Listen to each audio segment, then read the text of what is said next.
You're watching Force 13's live streaming service.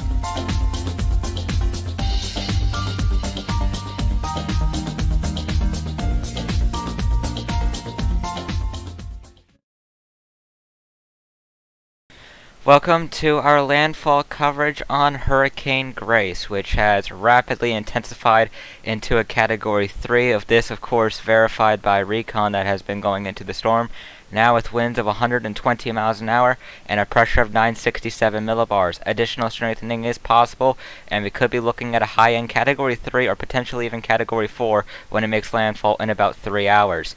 Joining here with my team tonight is Ami, Isaac, Thomas, as well as Cesar, Devin, Kenneth, and of course presenting here is myself, Xavier Burns. How are you guys tonight? It is definitely a late one. Overall, not too bad. I mean, of course, the big concern tonight is going to be Grace. We've been monitoring it all day. And of course, things are really starting to get concerning, especially now that we're seeing on this latest satellite imagery, those minus 70 cloud tops, those on the reds on the live stream are starting to wrap around. It looks like we're nearly getting a full ring around the center now, which is a very concerning sign to say the very least.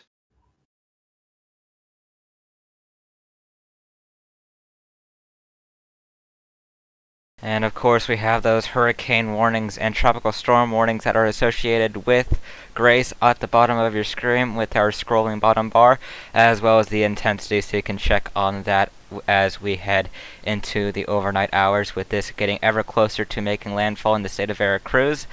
Some interesting tidbits about this reach. This is the earliest we've seen a Category 3 in the Atlantic season since 2009, and of course this would be the second strongest storm that we've seen in the Bay of Campeche. So definitely some notables here, and of course I know Cesar, you've been tracking a lot of things that goes into Mexico, and what have you been seeing with this storm? Well, of course, it's impressive what we are seeing right now. And obviously, we were expecting Grace to be originally a Category 1 hurricane at landfall in Veracruz, and the conditions were practically the best for the cyclone to intensify at such rapid pace. Of course, Grace decreased its forward speed, so of course, had all the conditions to intensify really quickly. And the major risk that Grace represents in Mexico, of course, it's the rain, and the accumulation of the rain can produce some mudslides, particularly in the center of Mexico, not even in Veracruz, which is the main objective of Grace, but practically the very inland in Mexico, where is a very high mountains over there. It's very easy to have mudslides, and of course it could be very dangerous for human lives, of course. So it's a really dangerous situation because Grace is going to practically cross the whole Mexico country, the Mexican country in the center. And well, let's see what happens, but of course it's going to be a really difficult one. Yeah, definitely not what we were expecting. Of course, originally we were thinking that, as you said, this was going to be high-end Category 1, and then once this became a Category 2, we would thought, okay, maybe a high-end Category 2, or just barely a low-end Category 3. But of course, Recon has even surpassed that, 120 miles an hour, so that puts us 5 over the limit that we typically see. But of course, Category 3 starts at 111, and that goes up to 129, so definitely a mid-range Category 3 that we've got on our hands here. And Thomas, I know you've been tracking this very quite closely, and I know you've been watching this for signs of rapid intensification. What are your thoughts on this rapid intensification that we've been seeing? I mean, there are a few things. Firstly, it's not overly surprising that the storm exceeded our initial predictions. This is something that happens a lot. We do tend to forecast conservatively, just because in a lot of cases things don't go boom. But even in the worst case scenario, imagining for Grace, I wasn't imagining anything much higher than about 105, 110 miles an hour. Um, And now we're at 120 with a storm that is obviously still continuing to strengthen. So it's been rather surprising to me just how strong it's managed to get. Something that is notable about this storm is that this is the strongest storm ever to be this far south in the Bay of Campeche. This is the strongest storm ever to be this far south. Something notable there. That's for sure. Absolutely incredible storm. And of course, a scary situation for those in Mexico and in the path of it. But yeah, overall, the storm, I think, is still intensifying pretty quickly. And unfortunately, I think that means that our landfall intensity will likely be at least 120 miles per hour. Yeah, of course, National Hurricane Center highlighting the fact that additional strengthening is possible up to landfall, and they've been highlighting the fact that this could intensify up to landfall for several advisories now. And just looking at the feed of this intensification, it intensified 55 miles an hour in a span of 24 hours. So that is definitely impressive right there. And just something to note about the Bay of Campeche, you commonly see storms that rapidly intensify in this region, especially with the warm waters of the Gulf of Mexico.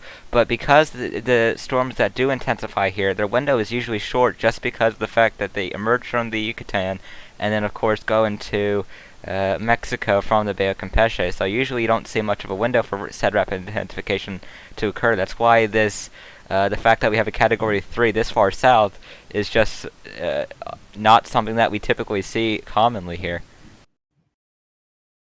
No. Go on. Yeah. So what Grace did after it left Yucatan, it already have its inner core survive. That's when we all are worrying that what if its inner core, as it's really survived this inner core, it don't need much time for recovering this inner core, which indeed it only used 8 hours to recover that before rapidly deepening, and already a very intense convection burst, a comet pattern already showed around 16 hours ago, which Recon at that moment confirmed it's 85 miles per hour and a pressure of 983 millibars, and then just and also with a very concerning deceleration from like around 60 miles per hour down to like 8 to 12 miles per hour right now, as of right now, and it's definitely still intensifying. For me, I already when I was doing Force 13 fix, I was already forecasting around 150 to 120 miles per hour peak, considering that it is known that if it is of strong favorable signs in cloud pattern, it is suggested that it will intensify in terms of T number. That will be 1.5 T per at least 24 hours, which shows that it will probably be Category 3 as of right now, which it indeed is, considering at 2Z there's a recon pass from northeastern quadrant, just show everything that supports 105 knots. At 0C, the maximum winds are sampled. When it passed northeastern quadrant, it found 85 knots. But seems that with other instruments like synthetic aperture radar and SMAP, which both supports around 95 knots at 0C right at that moment, which later on it further intensified right now to 105 knots. Drop zone now currently suggests that the pressure is currently holding at around 967 millibars in the last around 2 hours or something. So it is right now at slight strengthening is still possible because currently it's not far from land. In Mexico it is a very tall mountain ranges, which land interaction could be seen after the next 2 to 3 hours. So considering that and a 4 to 5 hours window, considering movement speed and around 100 kilometers from land, forecasting 120 120 to 125 miles per hour landfall. So yeah, we're definitely going to be looking at a Category 3, and of course we have the radar imagery of Isaac, we have the radar imagery of Grace pulled up. Isaac here, of course, is displaying that, and what are you seeing from this radar imagery as we get closer to its landfall? I'm seeing the Eyewall get really close to the shore right now. I wouldn't put it past it right now. The extreme outer edges of the Eyewall are touching the very far eastern coastlines of Mexico. You can see Tuxpan there. They're about to get slammed by the Eyewall here. So a really ominous radar presentation we're seeing here. And if we quickly look back over at the Ghost 16 satellite imagery here, and you can see this thing had another 12 hours left of open waters to go through, we could have been looking at a much dire situation than we're getting at right here. So kind of in a way we're fortunate that this doesn't have more time, but also not, because this is obviously impacting a really populated area in general of the Mexican coastline. So I really just hope everybody's taking preparations ahead of time with this. Your time has been up for a while now, and you're about to see the worst of it come ashore here, and probably within the hour as this moves on in. And we got a new frame on the radar there, and yeah, it's just looking impressive. I'm seeing more yellows on this radar imagery than I did earlier. Before it's mostly darker to medium color green here, and now I'm seeing a lot of yellows pop up. So certainly really trying to get attack together in the final moments it has over open waters. Yeah, and it's definitely something that we've seen before. Of course, 2020 had a habit of doing that, storms rapidly intensifying in the last moments before landfall. So I guess it's something left over from last year that took into this year, and we know that this year has been quite an odd year in terms of what we've been seeing in terms of tropical cyclones or tracks and locations as well. So it's definitely been quite the year so far, and even then we're only on August 21st, which means we've still got quite a bit to go. September 10th is the peak day, so we still got even a few weeks until that occurs. And really, this is just one of two significant threats we're watching. Of course, we're going to be monitoring Henri as well as it continues to make its way towards Long Island, where hurricane landfall is anticipated. But of course, much of the focus with this specific stream will be on Hurricane Grace, which is, of course, going to be making landfall in the next 2 to 3 hours tops.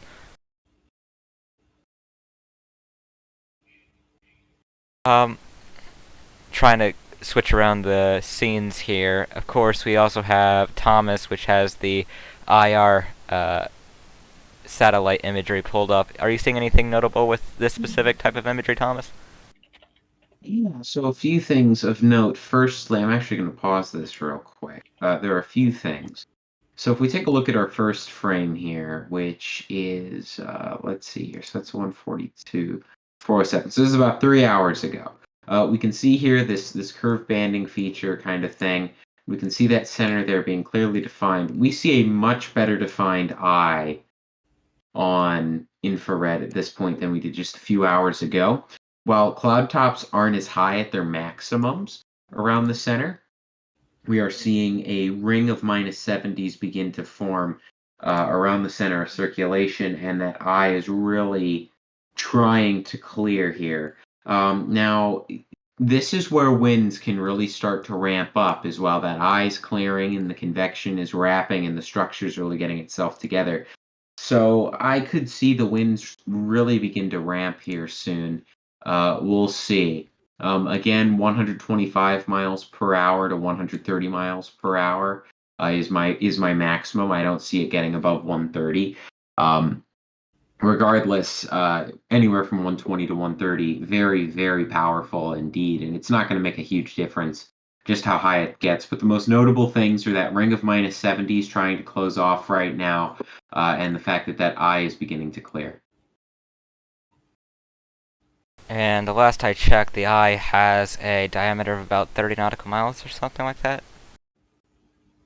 I'm not 100% sure what the width of the eye is. I can get that real quick. I'm not sure. I think Isaac has probably real Earth pulled up. You could probably get that much more quickly than I could. I think it's around 30 nautical miles. We're about to find out. Regardless. Yeah, Isaac, do you have that calculation on hand? It's about 55 kilometers away from land from what I'm seeing here. So that's, I can't do my conversions right now. Let me. That'll be about roughly 34, 35 miles away from the coastline from what I'm seeing. Okay, and then I have gotten an eye width calculation. The eye itself seems to be about 31.5 nautical miles wide. So yep, definitely a decent eye that it's got going for it there. It's been getting itself, trying to get it cleared, and it's doing pretty good considering the fact that, of course, it is nearing landfall. We have the key messages pulled up for Grace, of course. This is from the newest advisory that came out just over an hour ago. And what are the main takeaways from the key messages for Grace? Well, the big things, firstly, the biggest thing that the National Hurricane Center wants to emphasize, and this is something that really shows you just how big of a threat the winds are. Normally, we talk about how rainfall is one of the biggest threats with hurricanes. The National Hurricane Center has gone out of their way to immediately mention that hurricane conditions and storm surge are going to be the biggest threats with this. And that's very important to note because preparations are slightly different when you're more concerned about rain and not rain, wind and surge than rain. The biggest thing in particular is going to be that since surge, especially along the coastline, is going to be the biggest concern, you're going to want to find, if you can, hopefully you're already in one, a very sturdy shelter and one where you can actually realistically sustain very strong winds, even if you're up a level or two. Normally, we suggest with strong winds that you go down a level or two. You go down to the lowest level of a sturdy building. Unfortunately, when you have storm surge along the coast like this, that's a very, very dangerous place to be because if that water rushes into that building, the lowest level is going to be the first one to go. So a middle level of a sturdy building is preferable here. But again, very strong winds, hurricane conditions, and dangerous storm surge likely to occur, especially along the hurricane-warned area. We're likely already seeing this begin to occur where the Eyewall is moving ashore. I know Isaac just showed some radar a little bit ago, but we're likely already seeing hurricane conditions and significant surge take place there. Anywhere that is in a hurricane warning right now needs to be anticipating hurricane conditions. The second key message here is about storm surge. They're really driving storm surge home. A dangerous storm surge is likely near and to the north of where the center of Grace crosses the coast of Mexico. So it basically means that around if you're near what's that pronounced as Tuxpan de Rodriguez Cano, if you're around there or north, you're going to be receiving quite a bit of storm surge if you're within that hurricane warning area. And then finally, the third key message is that throughout the weekend, heavy rainfall across Veracruz, Puebla, Caxa, I apologize if I'm butchering these, Hidalgo, northern Cuatreto, and eastern San Luis Potosi will lead to significant flash and urban flooding, along with the likelihood of mudslides. Those are the big things. Cesar, I'm sure that you can correct me on some of those places, but overall, the big thing, heavy rainfall, mudslides, dangerous storm surge, and strong winds are all going to be threats of this storm. Well, I can help you with the pronunciation of those places, of course. Don't worry about it. But yeah, practically all that you have said is the main warning, of course. The mudslides, significant flash and urban flooding, Cabo Rojo, Puerto Veracruz, Puebla, Tlaxcala, Hidalgo, northern Querétaro, and eastern San Luis Potosí, which are the main places of danger, of course. But also this danger can extend like in Mexico City, in Puebla, in Guanajuato, and Hidalgo. I mean, there are much more places, of course, that could have some significant impact of Grace due to the rainfall. Not precisely the wind, but but flash flooding and mudslides, of course, are the main concern at this moment. And well, of course, it's all. I mean, it's a bit sooner. It's a bit soon to talk about it, but it's expected to cross whole Mexico and emerge into the Eastern Pacific. And well, let's see what happens there. But now, yeah, pretty dangerous, of course, for the whole people living in those near places.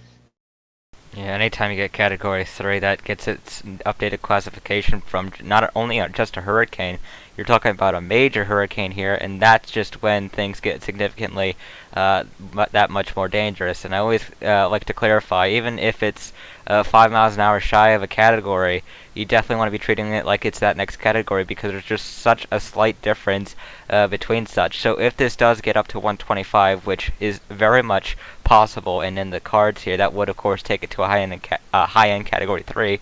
You definitely want to be treating this like it's a category 4 just because of how close it is at that point. 5 mile an hour difference is not much, if at all. So you really need to be taking this to home if you are watching us in an area that is expected to receive impacts. And even though this is expected to rapidly weaken as you head inland, that doesn't mean the rainfall threat with it is either. We're going to be talking about up to 18 inches of rain, potentially more locally in spots, so that's just something you definitely don't want to be a part of. So really, you need to be making sure that all preparations should have been complete. You've been under a hurricane warning for quite some time now. Those in the tropical storm warning, same story. So definitely preparations should have been completed by now. And of course, you need to be definitely prepared for these hurricane force, even major hurricane force winds, if you are going to be in the brunt of the eyewall with this thing. That is for sure. And there's no question about that either, especially since the storm has so rapidly gained stages within the Cyclone Destruction Potential Scares, CDPS, that we have here. This takes into account numerous different factors, including the size of the storm, which correlates greatly with how much storm surge it's able to push, the amount of rainfall that it ends up making over land, which correlates greatly with how much inland flooding is going to occur, and of course the wind speed itself. When you go ahead and take a look at all these factors combined, you end up getting a storm that is actually a mid-range in the stage 6 category. It's a 1 to 10 category, so stage 6 kind of sounds mid-range, but I can assure you that it's not. It's actually, if you get up to stage 6, you're already stronger than 70 to 75% of all storms that have made landfall somewhere in the Atlantic since 1988. So you're in very high territory. If we're talking about a U.S. landfall here, if it was hit in a decent population center, easy 10 to 20 billion dollars in damage is the type of disaster that we're talking about here. And yeah, this is a very rare instance where not rainfall, but wind is absolutely the largest threat to land at this point, taking up a whopping 13.4 out of the 34.9 points on my scale, which it's very rare for rainfall to be the maximum threat. Almost always it's very rare for wind to be the maximum threat in one of these storms. Almost always it's either the size, which would be the storm surge, or the rainfall. Usually it's one of those two. It's very, very rare that the wind ends up being the most significant contributor to the destructive potential of a storm. But this is absolutely one of them. This is absolutely a storm that you have to be in a sturdy shelter. Unfortunately, this storm has decided to rapidly intensify directly off of land, basically copying Hurricane Carl of 2010. And we all know the damage and destruction that hurricane ended up bringing to the region. We're more than likely looking at something very similar here with this storm, if not upticked a little, because the storm's winds are even stronger. Those winds are absolutely corroborated by not just a 105 knot SFMR reading, which is an inference that is not a direct measurement of wind on the ground. However, that can be cross-corroborated with drop zone data. The drop zone ended up being dropped on top of the same place that ended up getting that 105 knot SFMR reading, and it absolutely 100% cross confirms it.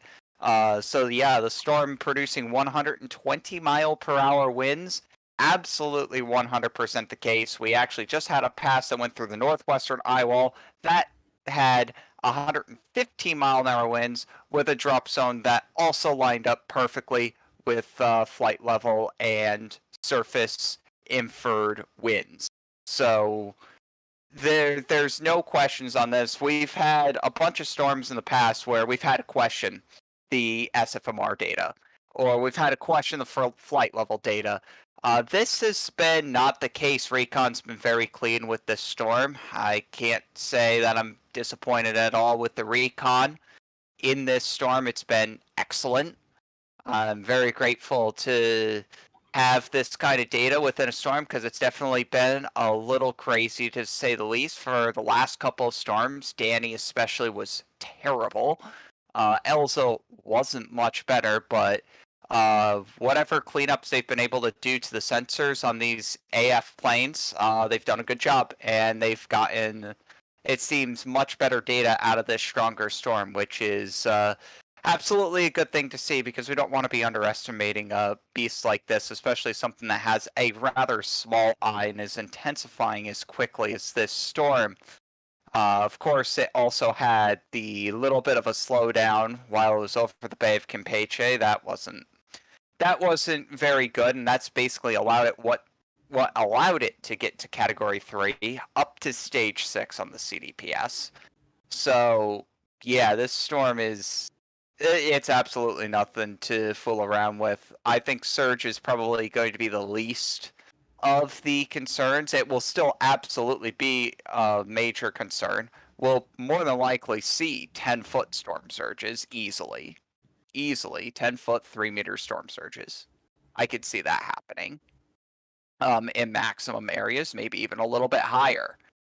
But when we're talking about a 10-foot wall of water being the least of your concerns, this is probably a storm that's going to ring true to that because you have the torrential rainfall, which is going to be an absolutely horrible landslide hazard.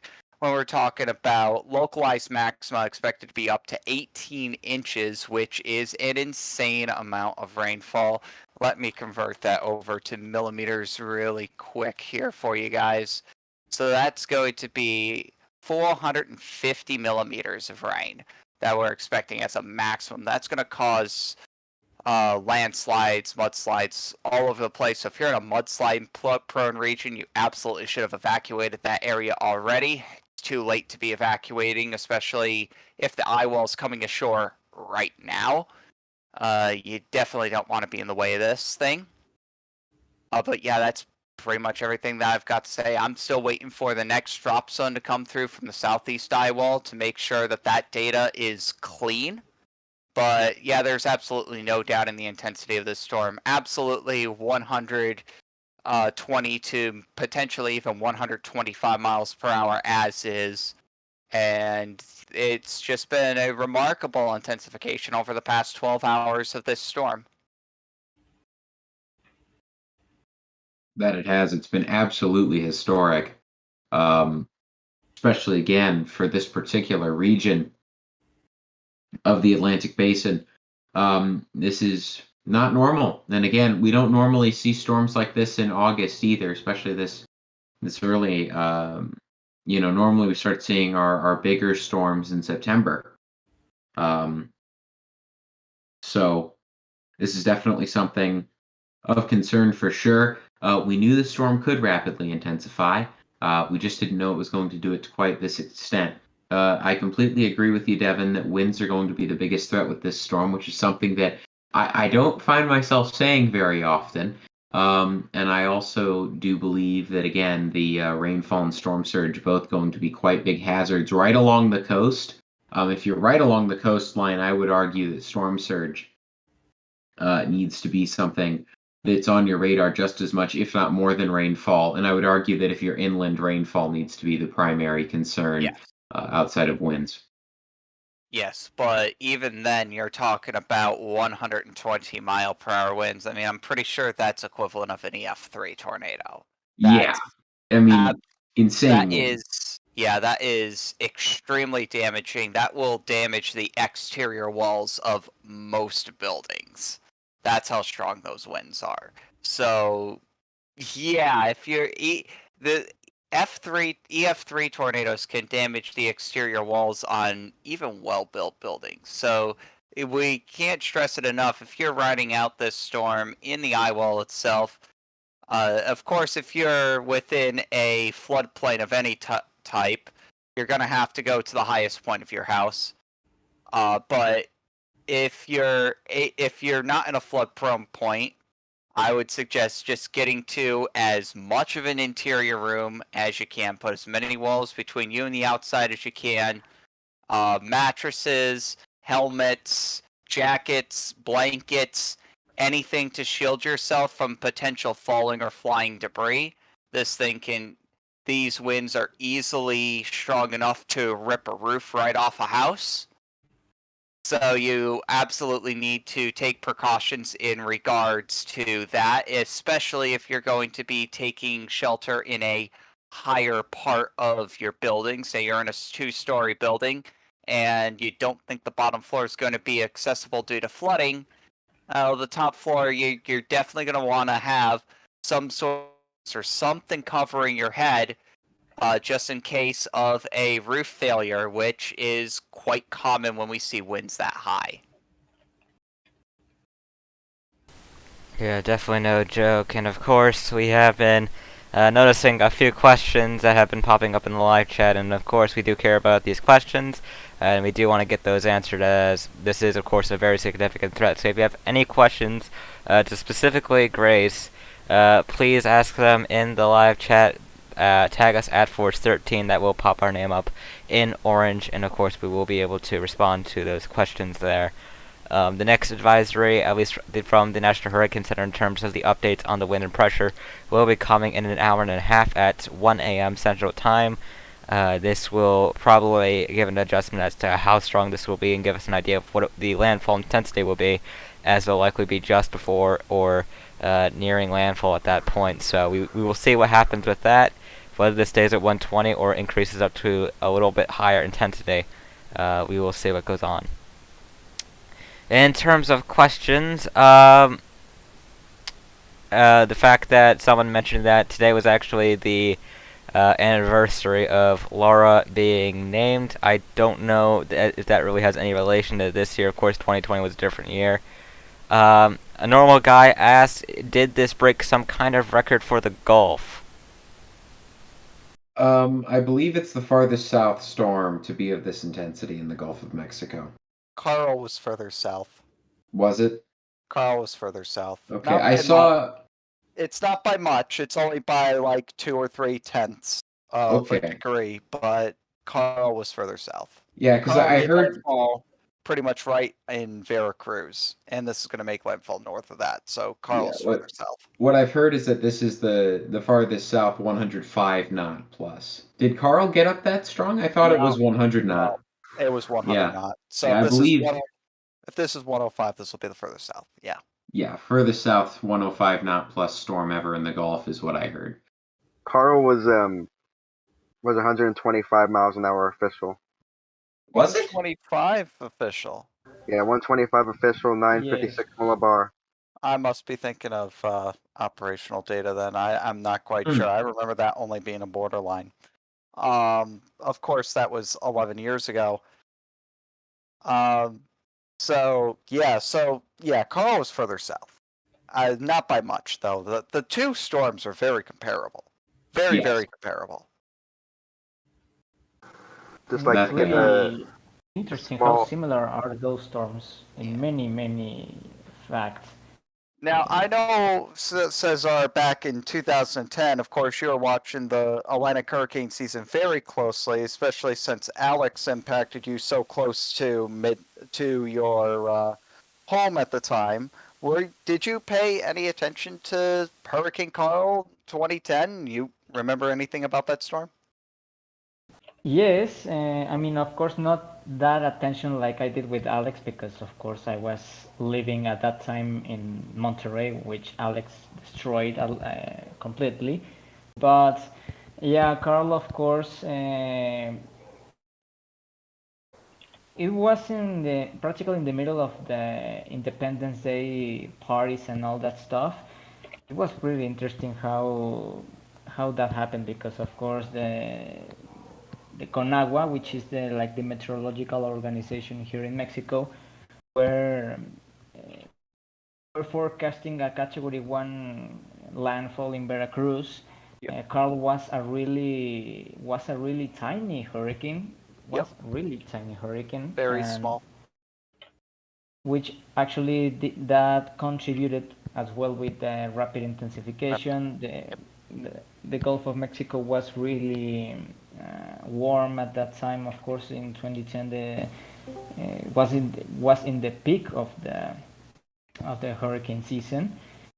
No wind shear, and it developed a really great eyewall as well. Hurricane Carl made landfall in Veracruz about like in September 17th, about 8 a.m. or 9 a.m. and it's considered right now the worst natural disaster ever in the state of Veracruz. Hopefully, it stays Grace that way. hopefully Grace won't surpass Carl, Exactly. We are hoping for that. Now, of course, Carl was closer to Veracruz and was able to inflict more damage directly to Veracruz because of how close it was. And of course, effects in Tampico couldn't be avoided either. This storm's going to be closer to Tampico, but further away from Veracruz, it seems. So the storm seems to be kind of splitting those two communities right in half, which is kind of a best case scenario, at least for those two cities. They'll basically split the effects one way or another. So I'm hoping that will limit the amount of destruction that ends up happening, at least in the urban areas. Of course, in the more rural areas closer to the coast, I'm not expecting them to fare very well at all. I don't know what the population is like on the coastline between Veracruz and Tampico. Can't imagine that it's very well built because I didn't see very many communities along that strip. So, yeah, I don't think that people that are going to be directly within the landfall area are going to fare too well with this storm if they haven't taken their precautions. I'm really worried about specifically the landfall area of this storm. I hope everyone's taken the precautions that they've needed and they are going to be able to ride out the storm the best we can. I don't want to hear, 2 or 3 months down the line, we end up hearing a 100 to 200 casualty type storm. That's horrible. Never want to hear something like that. So I just hope the best for that landfall area. I hope the best for Veracruz and Tampico and all the surrounding areas. This is going to be a really rough storm, unfortunately. It kind of came out of nowhere, kind of ambushed us. We knew that rapid intensification was possible. You got to realize that even at the National Hurricane Center level, rapid intensification is only correctly forecasted less than 25% of the time. It's less than 1 in 4 odds. That's including times that we forecasted it and missed, and have not forecasted it and it happened. So 25% both times when trying to forecast rapid intensification. We only get it right 1 in 4 times. And sometimes it feels like even less than that.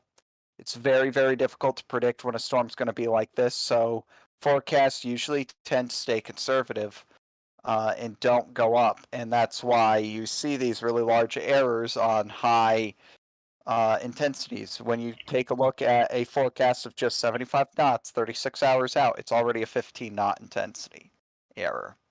And if you bump that up to category 2 strength, 85 knots, 100 miles an hour, it's a 20 knot error.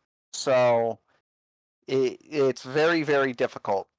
Unfortunately, we don't have the tools in place to predict the intensity of tropical cyclones accurately. We just don't. We can get the location almost spot on. Our location forecasting has been beautiful, specifically this season. The location forecasts by the National Hurricane Center have been excellent. They've been great. Well, except with Grace when was born, because they actually said that it was going to head to the Bahamas and Florida. Yeah, well, a center relocation pretty much ended up happening thanks to Hispaniola, and yeah, you get the point there. And then it kind of just strengthened over Jamaica, which was kind of freaky. So it shows how difficult it is to forecast a tropical cyclone. It is it is extremely difficult, but I just really want to hammer home specifically the intensity of a tropical cyclone is unbelievably difficult to predict. We have statistical models that probably do the best. They don't even do great. We have dynamical models that do okay. You have the HWRF, which is such a frustrating model to me. But we've done a really good job. And this storm, unfortunately, just points to how difficult it is to predict one of these storms. And it's really unfortunate that we've had another rapid intensification close to landfall. The Bay of Campeche is very similar to the Gulf of Carpentaria during the middle of January. Like, we're talking a very small area of water that's pretty warm.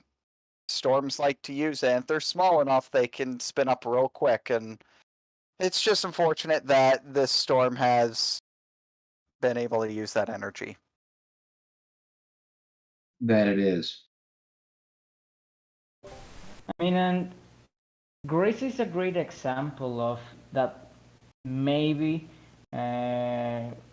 we shouldn't be that conservative with some forecasts, but it's also like a high risk to do some misinformation. Yes. I get the point that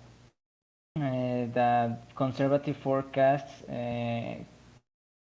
are meant to be, but also like when you have storms like Grace, and when you see the conditions that have been really favorable for this cyclone, maybe just thinking about a little bit pushy, maybe to prepare better the people, because but it's something that we can't really rule out perfectly. Exactly. And here's another thing, Cesar, that you have to consider, that this storm had just as good, if not better, conditions before hitting the Yucatan, and it didn't do anything. Like, it basically just stalled out. So you're talking about this storm had excellent conditions. It had all the ingredients to blow up just like it did now. And luckily for us, it didn't. So it just stayed as roughly the same intensity hurricane, made landfall, weakened, came to the Bay of Campeche, has slightly worse, just slightly worse conditions, but a little bit warmer sea surface temperatures, and that seems to have done the trick for it. It seems to have taken advantage of those conditions. So there's much more to look at than just peripheral statistics, like statistical models do.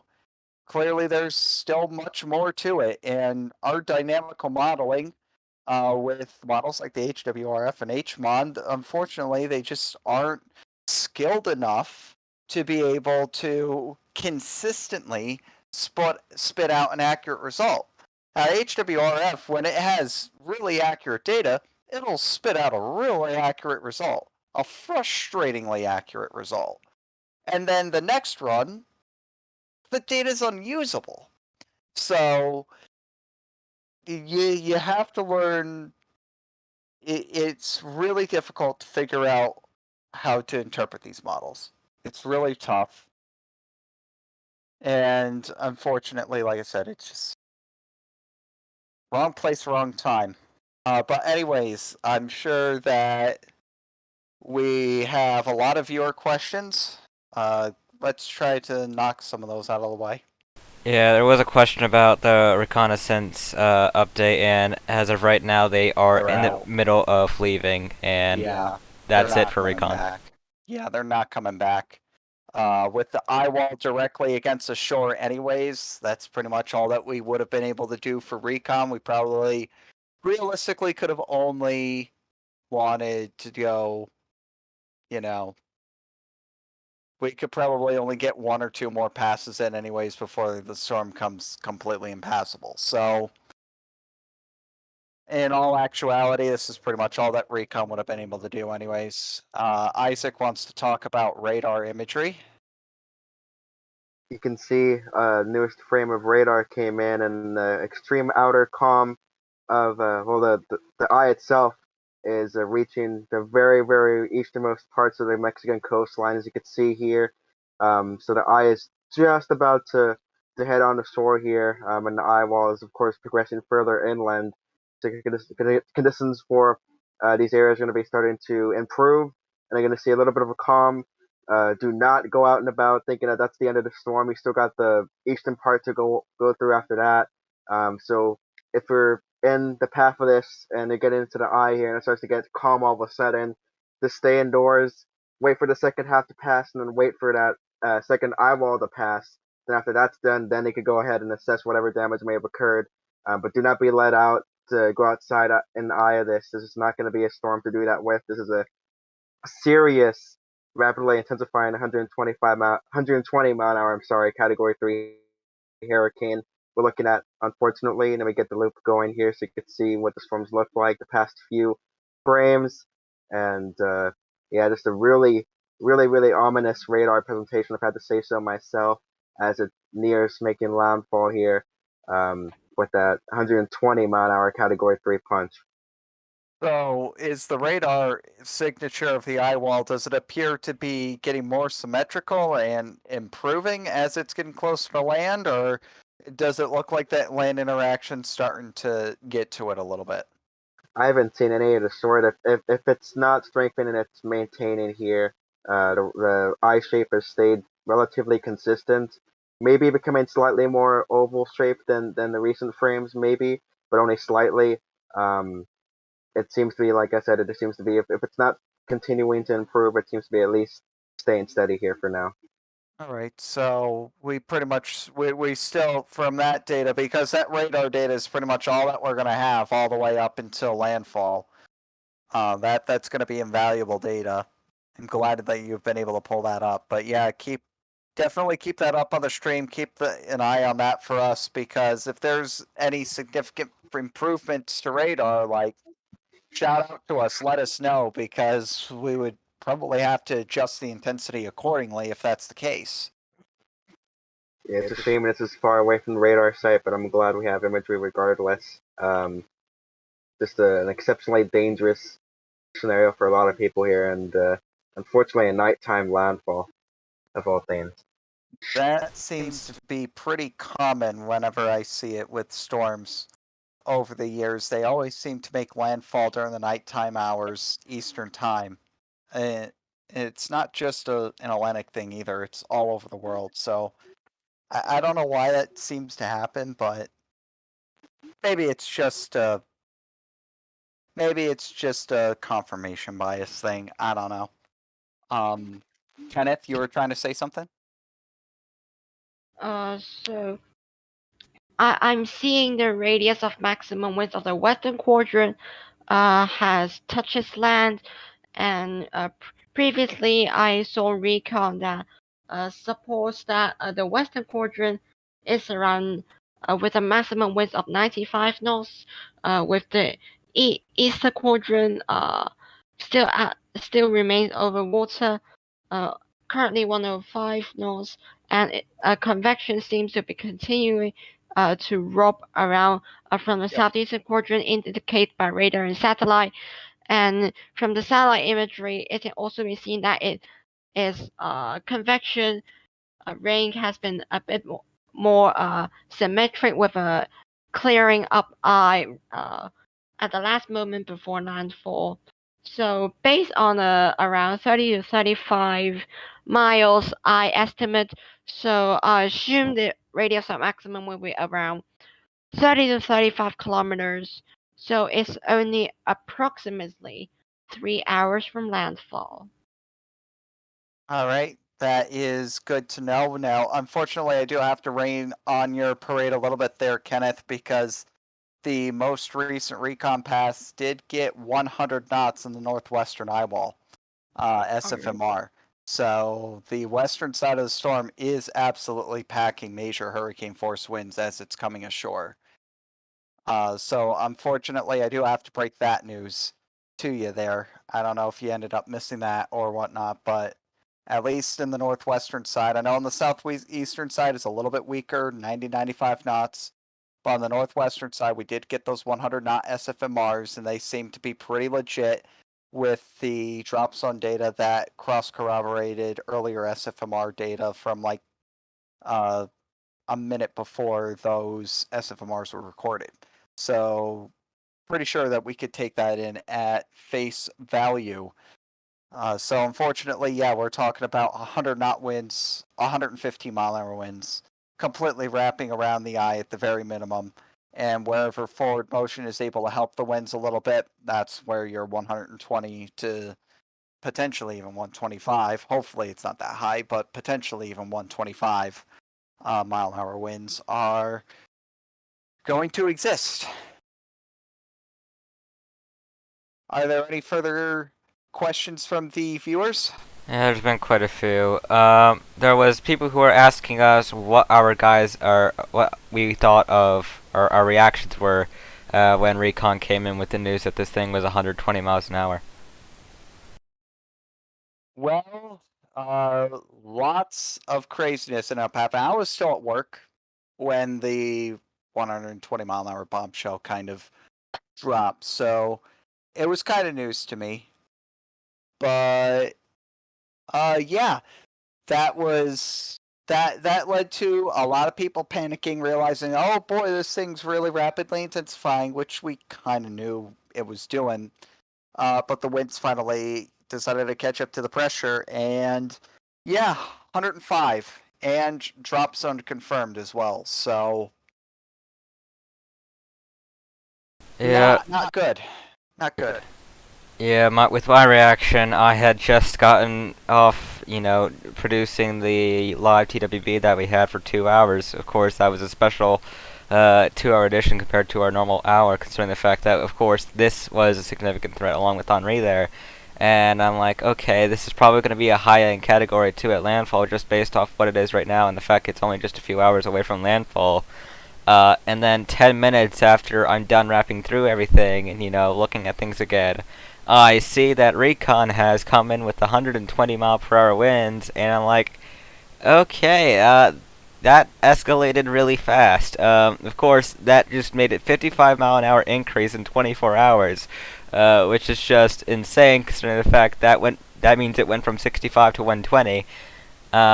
So it's just a crazy to think about, but it's at the same time we did expect rapid intensification in general. We just didn't figure that something this magnitude would occur. And as someone who really did a lot of forecasting on this, I really didn't think this was going to go over the upper Category 2 limit, just because of the fact this thing still had to deal with, some relative humidity levels not the best, and some wind shear around 15 to 20 knots at times. So the fact that it was able to do this at this magnitude is not only impressive, but just crazy considering the fact of how far south it is.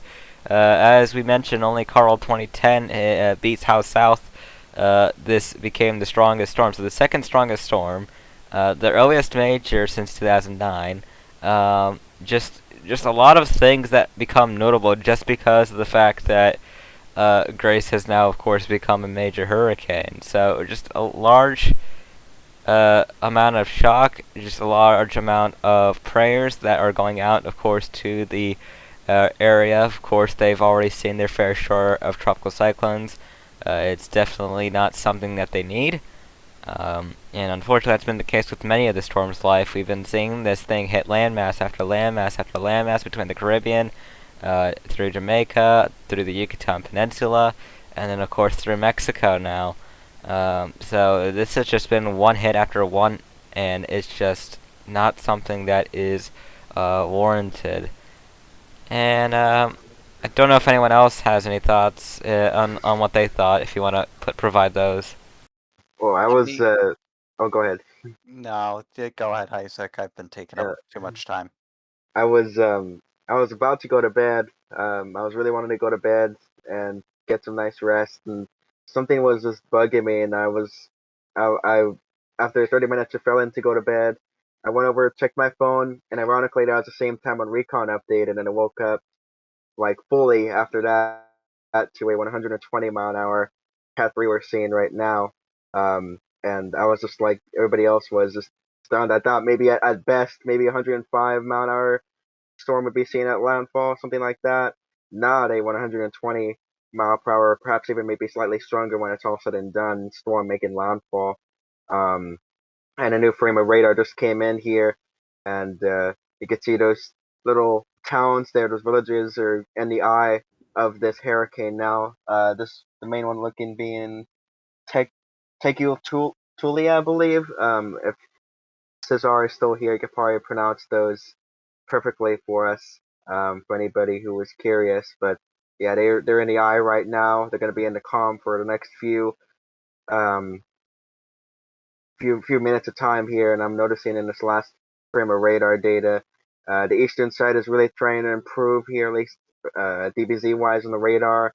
The eye is becoming a little bit more oval shaped here, so maybe it might be the first signs of it at least starting to maybe weaken, but I still think it's maintaining, personally, in my opinion, this hurricane, and a really dangerous one at that. Again, at 120 mile an hour Category 3 hurricane. Strongest hurricane we've seen in this area since Hurricane Carl in 2010, about 11 years ago. Yeah, and of course, as that Eyewall just comes on shore in general, of course, conditions are just going to continue to deteriorate further inland. And as Isaac mentioned earlier in the stream, if the eye passes over you and you're watching us, still, if you're able to, you definitely do not want to be going outside once that eye comes. You definitely do not want to be there when the worst of it comes back, because of course the eastern side is of course the stronger one. So while you've gone through half of the storm, you've still got the other half, and that other half has slightly stronger winds. Of course, we're still dealing with the fact that this is still rapidly intensifying. Winds of 120 miles an hour. We will be getting an update at the top of the next hour from the National Hurricane Center as to how strong it is, and by that point we will be nearing landfall. Of course, it is expected in the next hour or two at the very latest, so that is something that we're going to be monitoring as we head into the next little bit here. And of course, we will probably be having a lot to unpack with that. We will see if it ties Carl's record of 2010 in terms of the southernmost storms to hit there. But regardless, this is definitely not a good night for Veracruz. It's going to be a very long one. And regardless, we're going to be taking an hourly break shortly where we have another countdown. Take that time, fill in some questions for us. We will try to be getting those answered in the next hour, of course. The viewers, of course, matter in terms of keeping our coverage afloat, in terms of questions that you think should be answered, impacts that we could be seeing, and of course the future in terms of the more inland cities, because obviously the threat is not going to be stopping there, of course. And the fact that even the Eastern Pacific has a future for this thing, at least for the remnants for it, given the fact this could cross over and become a new tropical cyclone. So a very, very interesting life for Grace so far, just not in a good way. We'll be taking a minute break here, and we'll be back in the next minute.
You're watching Force 13's live streaming service.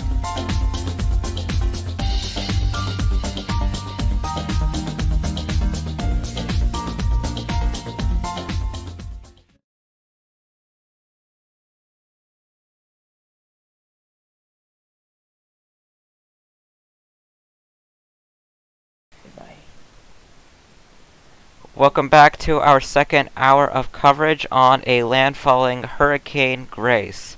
This hour I am joined by the team, which consists of Ami, Isaac, Devin, Joey, Kenneth, as well as Nelson. And presenting here tonight is myself, Xavier Burns.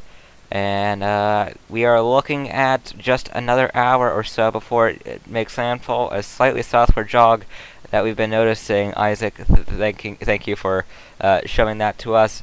And bringing it to the satellite side of things, of course, Ami has been watching this relatively closely. And what have you been watching over the last few minutes with this? I've mainly been watching the eye. As you can see on there, it's starting to clear out. And in the latest frame that came in, we've seen more clearing, and I've been checking the eye temperature to see how warm are those cloud tops. And so far in the latest frame, I'm getting around minus 11 degrees Celsius, maybe around 12 degrees, 12 minus 12 degrees Celsius. And another thing I've been watching over the past hour is the minus 70s. They've managed to completely wrap around, it looks, around that eye. Definitely looks like this may be still maybe intensifying or maybe holding intensity, but either way, still a major hurricane.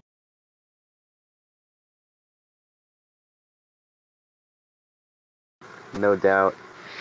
A terrifying 120 mile an hour Category 3 one at that.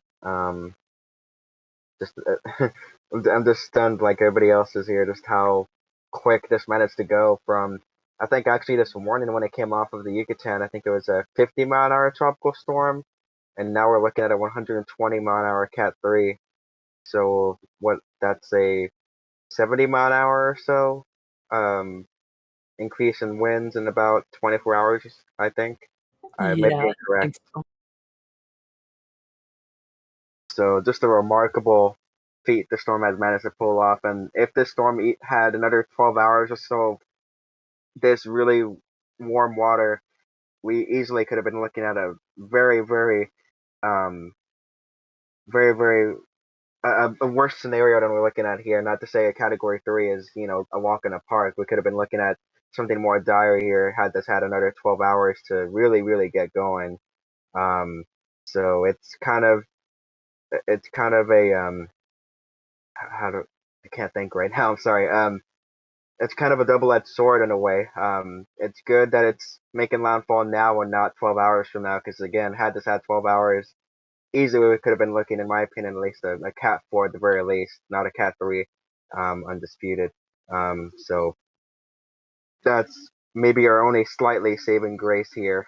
And as Xavier noted earlier, seeing a slight southwesterly jog in the latest frames of radar data, and that was depicted by the National Hurricane Center's past few forecast cones on this, or it seems to be trying to follow through with that in the last few hours leading up to landfall.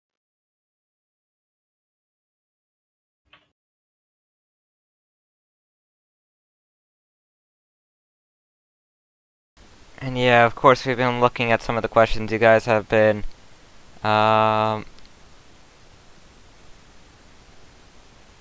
so as of right now, we are still looking at 120 miles an hour. Of course, that's going to be getting its update in an hour or less, probably around the top of the hour. It looks like there have now been reports of power outages in Veracruz. That is, of course, something that one of our viewers are saying, which is to be expected through the fact, of course, the worst of it is now coming on shore now. So it definitely does not surprise me that we're starting to see some of those landfall power outages to come into effect there.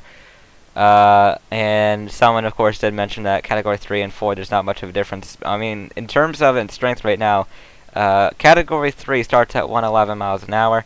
This, of course, is 120, and that puts us pretty much in a mid-range Category 3.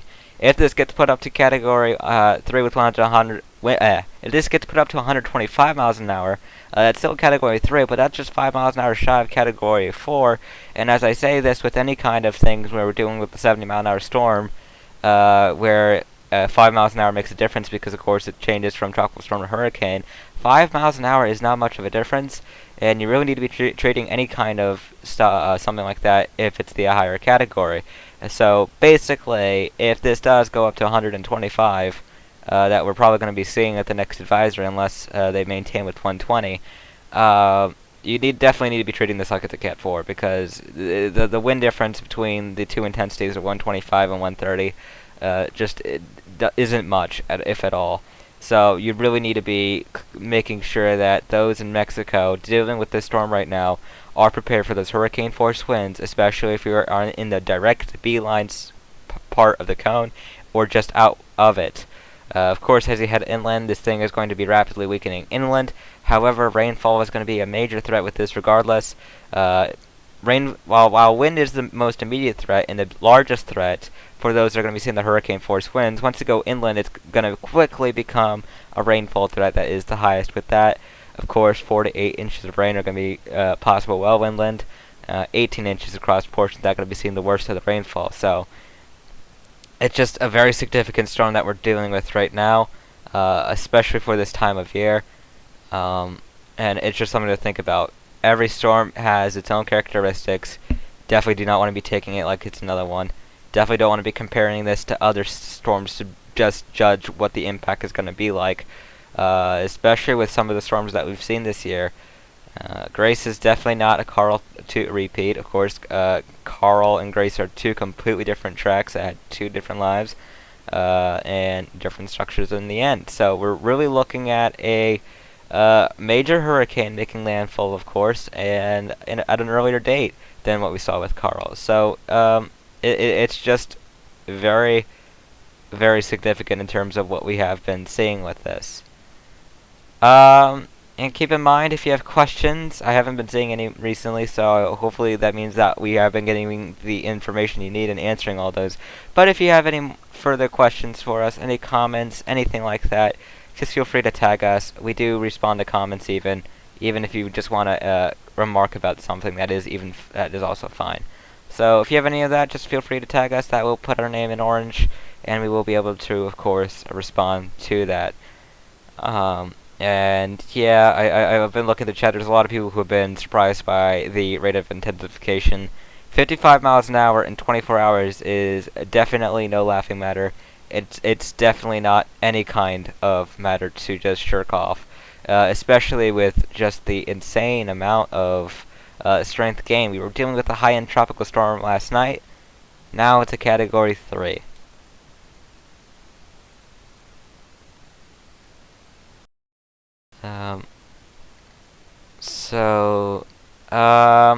We have a question from Caleb Copeland, and that was, will you do landfall coverage on Henri? That is to be expected, of course. Henri is another threat. I'll touch on that briefly, just for the sake of people who have questions on that one. As of right now, we are anticipating a hurricane landfall on New England, probably on Long Island at this point, and that is likely to occur on Sunday. And so pretty much those there who are watching from New England, you are just as much of a significant threat, so please make sure that you are taking necessary actions. Of course, storm surge, hurricane force winds are likely. Of course, this is going to be the first hurricane landfall there in 30 years, so definitely not something to joke around with either. When will Grace make landfall, and when is the next National Hurricane Center update? Well, both of them seem to be coming around the same time. It looks like at the current pace, I'm trying to measure the distance at the moment on my end here. Give me a second. Alright, let's see here. Based on its current trajectory, it is looking like it should be making landfall in about an hour and a half, maybe a little bit more. And the current landfall location seems to be north of or somewhere around Tekautla. Of course, I'm sorry if I butchered that pronunciation, but yeah, we are looking at landfall the next hour or so, and the National Hurricane Center advisory, at least the intermediate advisory, will be coming at the top of the hour. That will give the update as to what intensity this is. Of course, our cyclone analyst will also be at work making the 6Z fix. That will also be coming at some point around there as well.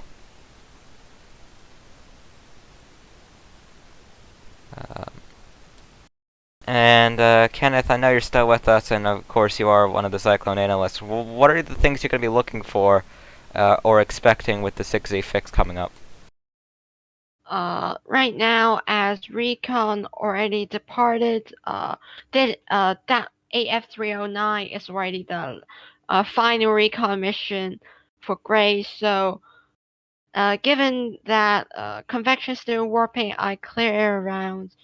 However, with lack of observation data still, I'm expecting a hold of intensity for the upcoming fix for Grace, while as it's also making landfall, as you can see a latest radar image. So you can see the eye, especially the western side, has become a bit less circular, a bit rag. That's probably due to land interaction, very rapid terrain of the Mexico mountain ranges, while the eastern side is still holding itself until the center touches land, which, as I measured, is currently still around 25 kilometers offshore for the exact center, which means that it will make landfall the upcoming hour around I expect around 1:30 a.m. Central Time, which yeah, around like that. As landfall occurs, here's a few precautions that you need to do. Every evacuation right now is too late. The the worst conditions is coming to you. For floodplain low lying areas, go to the highest position whenever you can. Heavy damage would probably to your house, and torrential rainfall currently forecast at least for 450 millimeters. So that's definitely will be extensive, serious flooding that rainwater will directly intrude right into your house, which is extremely dangerous, life-threatening. So but still stay indoor because outside is extremely windy. Don't stand and stay near the windy and exposed window because there's very severe rain and winds that lift up some debris which with naked eyes that may not be visible, but those debris will easily break the window and could lead to that will lead to your injury and some property loss near the window. So clear that window for that exposed windy window. If you're as I know it's near mountain ranges, if you're near a very steep slope, you need to be very aware because significant landslides, a very severe one, is pretty probable to occur. You should have already been evacuated to a more high elevation and flatter terrain, as landslide is very dangerous, which those muds can bury you. Also, you should have been evacuated when it's currently making landfall. When the ice passing over you, winds will be calm for at least several minutes if you're at the Eyewall, or up to 2 to 3 hours if you get an exact center pass. However, never caught off guard because the winds from the eastern quadrant, even stronger, will just skyrocket with over estimated over 180 kilometers, smashing you from different opposite direction, which is extremely dangerous because such winds can easily destroy windows and make structural damage to walls, even for well-built buildings. That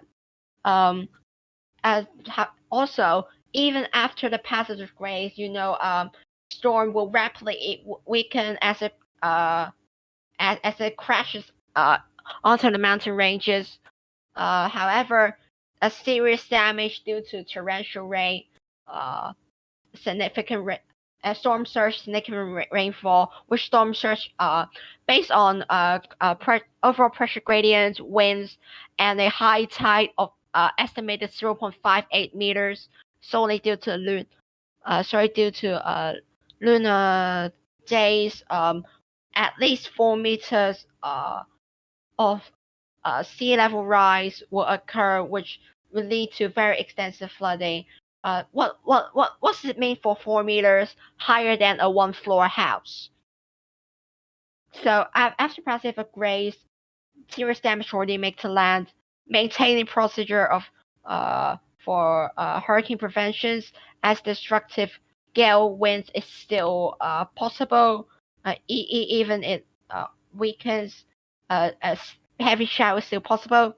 Also, that because it's really dangerous situation already passed, there may be hidden danger during daytime next morning, which members in the public should still remain on alert for assurance of public safety.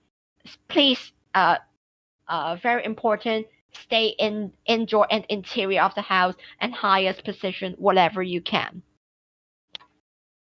Yeah, you're definitely right there. Thank you for giving that advice. Of course, that is knowledge that even those who are in the path of Henri should be taken if you're watching us from the U.S. New England coast, because that is the same action you need to be taken.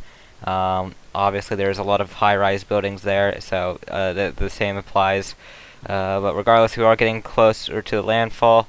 The eye appears to be having instances where it clears out more, and then the eye temperature seems to cool back down again. Ami, I know you've been watching that relatively closely, and what have you been seeing with the eye temp, and what does this mean for the storm? Well, the eye temperature had a moment for about a frame where it jumped all the way back up to around minus 20 Celsius. Now, in the latest frame that I'm seeing, it's maybe around minus 13.2 degrees Celsius. So the eye, it's trying to clear itself out. We'll see if it can fully clear itself out before landfall. It can... I seem to have lost my train of thought when a new frame came in.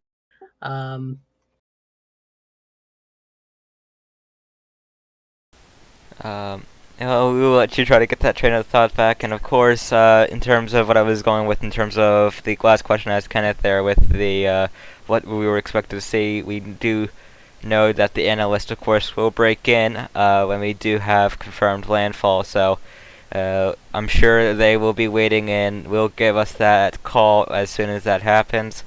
But until then, we've got another hour or so before that landfall does happen. We've got another 30 or so minutes before the intermediate advisories come out on Grace. We will see whether they maintain, which seems to be the most likely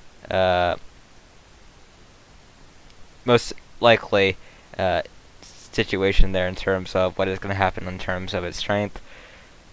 Given the fact that it has been maintaining its appearance, and of course the western end, as Kenneth mentioned, is starting to get a little bit straggly with that land interaction there, and of course that is to be expected. We are going to be seeing some rapid weakening once the core of this gets further inland. And this will likely be a remnant low by tomorrow night even, so it's going to be a really quick weakening trend, but it's not going to be going without bringing, of course, those major hurricane force winds to that little small area that the landfall zone is going to be going on in. Hurricane force is going to go extend further inland, and then of course tropical storm force is still going to be going relatively far. And rainfall is going to be going from coast to coast, considering the fact that even though the low-level circulation that would pretty much mean that the storm is gone, this thing is going to be trying to come back, of course, at the same time. And we could be seeing reformation of a different storm that is using the energy that we saw from Grace at the same time in the eastern Pacific. So this thing has still quite a bit of a story to go in terms of how it will be influencing another storm developing. But regardless, what we're looking at right now is that impending landfall that is to be expected. Yeah, with the reformation in the Eastern Pacific, I saw a question earlier in the chat. I believe it was asking if the Baja California Peninsula could potentially get impacts from this. As of right now, it doesn't look like that's overall likely. Looks like the general reformation area would be south of the Baja California Peninsula, but I would monitor it just for that potential, as the most northern end of the formation area is just maybe a couple hundred miles off the coast of the Baja California Peninsula. Yeah, some showers are definitely possible, especially depending on where the new center takes place, of course. But the general area of where this is going to be, or general direction of where this will be going once it crosses into the Eastern Pacific, will be just straight out westward. It doesn't look like it's going to be a long-lived reformation, as is most storms that die out and then reform somewhere in the Eastern Pacific from the energy from Mexico. So that is good news there. So thankfully, we're not looking at another strong storm out of this, or what it will be building into. But regardless, we'll be watching it. We'll see if anything surprising happens, because of course Grace has been a surprise so far. Another question is asking in Mexico City what are some impacts they could get. I've been asked this several times. I was asked that during the TWB, so I pretty much have a good idea as to what to expect. If you are in Mexico City, you are of course in the code and have been for quite some time at this point. And I would say that you definitely need to be preparing for some relatively gusty winds. The latest cone. The latest cone actually took you out of it. But just because you're outside of the cone doesn't mean impacts can occur outside of the cone. So those people who are inside any kind of cone, do not base any of the actions you do on whether you are in the cone or not. That is a very dangerous idea, especially the larger the storm is. Impacts can occur well outside of the cone, and that is what we're going to be seeing. Grace is a relatively decent-sized storm, and that is probably going to be keeping itself up. As of right now, it is now forecast to move into Mexico or north of Mexico City as a 50 to 60 mile an hour tropical storm, potentially slightly stronger. So that is a little bit of an uptrend, which can be thanked because of the fact that we are dealing with a much stronger storm than what we had originally expected for the landfall. Because I remember yesterday we were only talking about a 35 mile an hour tropical storm or depression or something like that, and now we're dealing with further. So that is unfortunate news that we're hearing about that. So Mexico City, prepare for gusty winds, some heavy rainfall. 3 to 5 inches of rain are definitely possible there. But as of right now, it looks like the center should be making its approach between the coast of La Represa and between there and Rancho Nuevo. That seems to be the more likely area where this makes landfall at this time. Speaking of radar, it appears that the entire western side of the Eyewall seems to be on land now. Let me just get another static radar shot so you can see what I mean here. Yeah, it appears pretty much the entirety of the western Eyewall is on land here, and the center is about to cross. The very very center is about to cross here, probably within the next half hour or so, if I had to take a guess here. So a lot of people are getting into the eye here. And again, like I said earlier, if you're still able to listen to us, and you're in this comedy eye, don't be fooled. That's not the end of the system. It's not going to stop there. It's going to come back with a vengeance in about an hour or so. So if you could still hear us, or if you know anybody that's down there that still has connection, let them know not to be out and about during the eye, because they don't want to be caught. Especially don't want to be caught in the backside of this thing once it goes back in for a second shot here. So please be aware of that, and please be making smart decisions here, and just stay in cover here until this storm fully passes over and you get the all clear. But for now, everybody has to hunker down here and have to deal with, unfortunately, a very impressive 120 mile an hour Category 3 hurricane right now. Let me just see if I can pull up another radar view here. And yeah, just really impressive radar signature here, I must say. Don't really know what else to say. I'm kind of at a loss for words here, like most of you guys on here probably are right now too. And it's kind of to be expected with this season at this point. It's been a season. It's already been quite a season, and we're not even into late August yet, which is hard to believe. But with what you mentioned earlier about impacts ranging far outside of the cone, I'll put on my screen the National Hurricane Center forecast cone. This is as of the last advisory. That's a very good example of it. You can see how large the tropical storm force wind field is compared to the forecast cone. Yeah, it just goes to show, as I mentioned, this is a very decently sized storm, and with the fact that there's so much confidence, the size of the cone is very thin, so there's not really much room for error there, because of the fact that we have a really good idea of where this is going at this point. So it kind of fools you just because of the fact of how small the cone is and just how thin it is in general. But we're talking about a very decently sized storm that is making landfall here in the next half hour or an hour or so. So you definitely don't want to be taking this lightly at all. Those who are in the tropical storm force, or just really much in, if you are anywhere west of the northern periphery or the southern periphery of the tropical storm force wind extent, you definitely need to be watching this. You definitely need to be prepared to see tropical storm force winds. If you are in the cone directly, well, definitely going to be seeing hurricane force winds. I can basically say if you are in the cone still, up until the point where it remains a hurricane, so pretty much west, I'd say about 50 to 100 miles west of that hurricane point there, and you are in that cone, be prepared for hurricane force winds. That's basically what I can say. Just because of how tiny the cone is, anywhere in the hurricane force wind probability is basically inside that cone.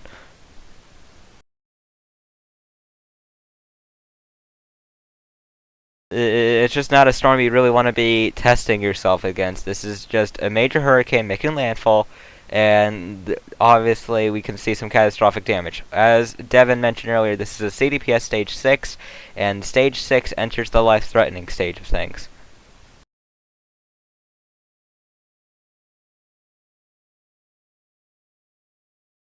And Devin have, of course, left the call, but Ami, of course, explained, I believe in the channel description, what that CDPS 6 for, if you want to go over that once more, just for the viewers to get an idea of what is causing this to go this high.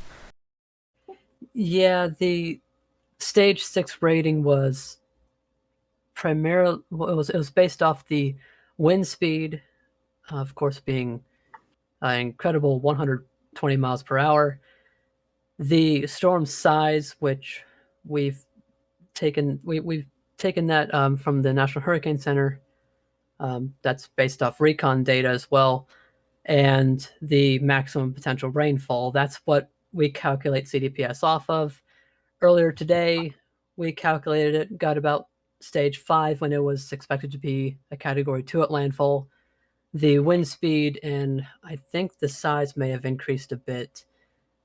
Those two factors brought it up to stage 6, which on a scale of 1 to 10, most people may think, oh, it's a 6. That sounds mid-range. It may not be that bad, but a stage 6 means that devastating impacts are possible. And when I put the fix into the public server, I noted at the end that this storm needs to be taken very seriously. And we put in our graphics when it's a stage 6 or higher, that's a life-threatening situation, because it is. It's not something to joke around about. It is a serious situation that everyone should be taking seriously.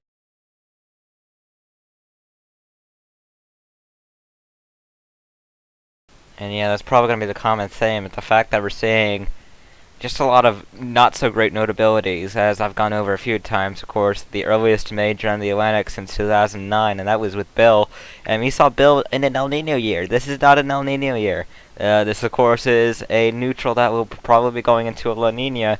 So that just emphasizes the need to make sure that you have a hurricane plan, no matter where you are. If you're near a coast, or even if you're a few 100 miles inland or so, you definitely need to have an action plan ready. And it's definitely not a season where anywhere is really spared in terms of landfalls. Of course, we're looking at Henri, that's supposed to make the first landfall as a hurricane in 30 years there. So really, this year is just emphasizing the need as to why you really need to make sure you have plans and ready to go. Of course, you need to, anytime you're in a tropical storm watch or warning, gotta have that ready to go action plan. Of course, you're going to be needing food to help you for at least a week or so in the event power outages occur. So pretty much you need to be on the lookout for that. Any kind of supplies, first aid kits, you might need those. Gather your documents, of course, especially if flooding occurs, as flooding tends to be the #1 killer in tropical cyclones. And you just really need to make sure that your glass is protected. Have some ways to enforce your glass, so that way you don't have to worry. Well, you have less of a worry about that said glass breaking. Of course, the stronger the winds, the more of a likelihood that happens, especially if you get falling debris like tree branches or any other kind of large objects that can easily smash through the windows. And if you're near one, that can easily do a lot of damage to people or loved ones or pets or anything like that. And that's why you also need to be looking out for your pets, not just for your family members, but your pets. Your pets need to be safe too. So that is also something you need to be looking at as well. So of course we still got the peak season to go, so if you haven't prepared entirely for hurricane season yet, there is still time, especially if you are in one of those areas that gets hit constantly, especially the Gulf Coast, Florida, the Southeast especially. Those are the areas in the U.S. If you're watching us from the Caribbean, the Caribbean, of course, gets all their fair share. They've already been affected by 3 tropical cyclones. And that was in a row. We've seen Elsa, Fred, and Grace impact the Caribbean now. So that just goes to show what the season has brung so far. And now we're looking at Grace making landfall in Mexico after making a hurricane landfall in the Yucatan Peninsula. They said that earlier that they forecasted up to 18 inches, which is 1.5 feet of rainfall, and yeah, that has not gone down at all. The rainfall is another large threat. We're dealing with a large system that's only moving at about 10 miles an hour. And when you're moving the slower you move, the more chance of flooding occurring, because obviously when you are dealing with a more slow system, that's going to keep all that convection, all that rainfall in a certain place for a longer amount of time. So once you have that heavy rainfall going on for an extended period of time, you're going to be watching those rainfall amounts go up a lot faster than what you would typically expect. And then comparing this to a fast-moving storm, that's usually in and out within a few hours or so, and then those rainfall totals, as a result, are not as high as what you would expect from a slow-moving storm. So really, the slower the moving of a storm, the much stronger of the much higher of a rainfall threat you're pretty much dealing with this. And that's why I always say, not only do you have to look at the strength of the system, you need to be looking at the movement, because that will also give you an idea of how much rain you should be expecting as well. And then of course, surge can also be impacted by that as well. Yeah, and speaking of surge, I'm not sure if we've mentioned the exact totals of storm surge that can be expected from the storm, but we're looking at 6 to 9 feet of storm surge in areas along the coastline during landfall, which is very significant and life-threatening. And I've been looking at satellite imagery pretty closely, and it's a bit deceiving. It looks a bit like half of the eyes coming ashore, but Isaac, how is the radar looking on the progress on that making its way inland? Just about to make landfall. Looking at radar here. Any really any minute here, probably within the next 30 minutes, according to radar, it's going to be making landfall. I don't know if you have my screen up, but you can see just how close it is. The center of the eye is just offshore, just barely offshore on radar. So probably by the next frame or two here, one could probably call landfall for this hurricane. Then we put up the loop here so you can see a little bit better of a view. So very, very, very close to making a landfall here, and I imagine that the National Hurricane Center in the next update coming within the next 30 minutes will probably also call a landfall, I'd imagine, too, unless they're looking at something completely different to suggest otherwise. And of course, I'm sure Kenneth is watching this very closely as this is about to make landfall. And given the fact that he is watching this and the analyst in this call, in this live stream in general, I'm pretty sure he will be the one who breaks in, saying that we of course have that landfall though. So we will be awaiting that announcement. Yeah, so pretty much as I saw the latest radar, it's really only a few kilometers offshore, and we probably will see landfall within half an hour. Yeah, the exact center will make landfall over within a few hours, and the next 60 fix should be come out very shortly. Yep, National Hurricane Center tends to be a little bit early when it comes to intermediate advisories. They usually come around 45 to 55 on the hour, so that should come before we do take our minute break. And of course, we will be watching this thing make landfall. So of course, that is expected in the next 20 to 30 minutes, if that, maybe even less at this rate, given the fact that it is closing in on landfall very, very soon.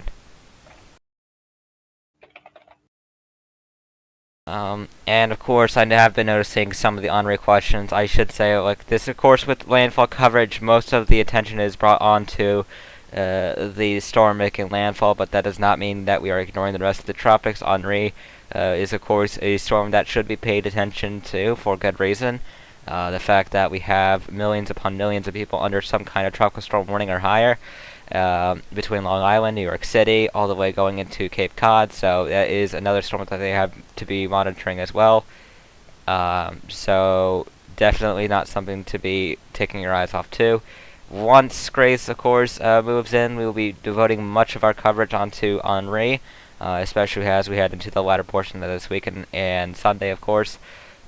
Sunday night is when or Sunday afternoon or into evening is what we're looking at in terms of landfall. Rainfall, of course, is a big threat with that one as well, considering the fact this is expected to slow down significantly inland. So don't worry, we are watching that one as well. That will basically be taking up much of our time soon enough. But of course, if you have any questions about Henri, if you have any questions about Grace, if you want to ask them before this does, of course, make that landfall call, please feel free to give us those questions. Of course, at this point, asking us if it's going to intensify any further seems a little bit pointless, given the fact that it is literally kilometers away from land at this point. And of course, someone asked that just as I say that. Unless the National Hurricane Center goes with the 1 in 25, which I honestly doubt at this point, given the structure and all, and the fact that it's pretty much just maintained with no evidence to go further, I think it's probably going to be 120 miles an hour at this point when it does make landfall. I think so too. I mean, I could see an argument for 125, but I think since usually the National Hurricane Center is conservative when it comes to these things, it's going to be 120 the next update, which really isn't too much of a difference. It's still a very, very dangerous system, regardless how you cut it, whether it's a 5-mile-an-hour difference or not. Still a very dangerous system, and just hopefully everybody's taking it seriously here and not, especially those of you guys in the eye of this right now, not going out and about trying to sightsee or observe the damage. Just stay indoors and wait for the second half to pass you. I had a question asking when is landfall, and I think I can confidently say in a few minutes. This will be making landfall in probably a few minutes at this point. Yeah, I'm just waiting for another frame or two on the radar, and it'll probably be landfall. Yeah, we can definitely say no further intensification is expected. At this point, it should likely be a downward trend, especially once this does make that landfall. Rapid weakening is expected once it does make that landfall. So, good news that it's going away quickly, but unfortunately, it's not good that we're going to be dealing with a significant area that's going to be seeing some pretty nasty impacts from this. And really just unfortunate for those who are dealing with those major hurricane impacts right now. 120 miles an hour, not something to be laughing at all.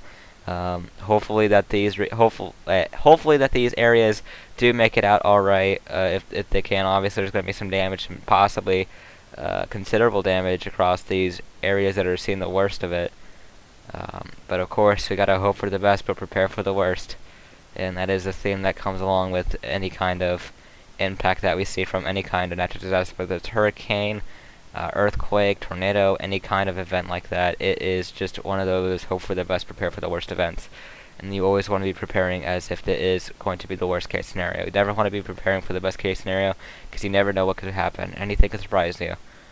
It's always why we say no matter what happens, even if forecasts are wrong, you always want to be respecting those forecasts because you never know.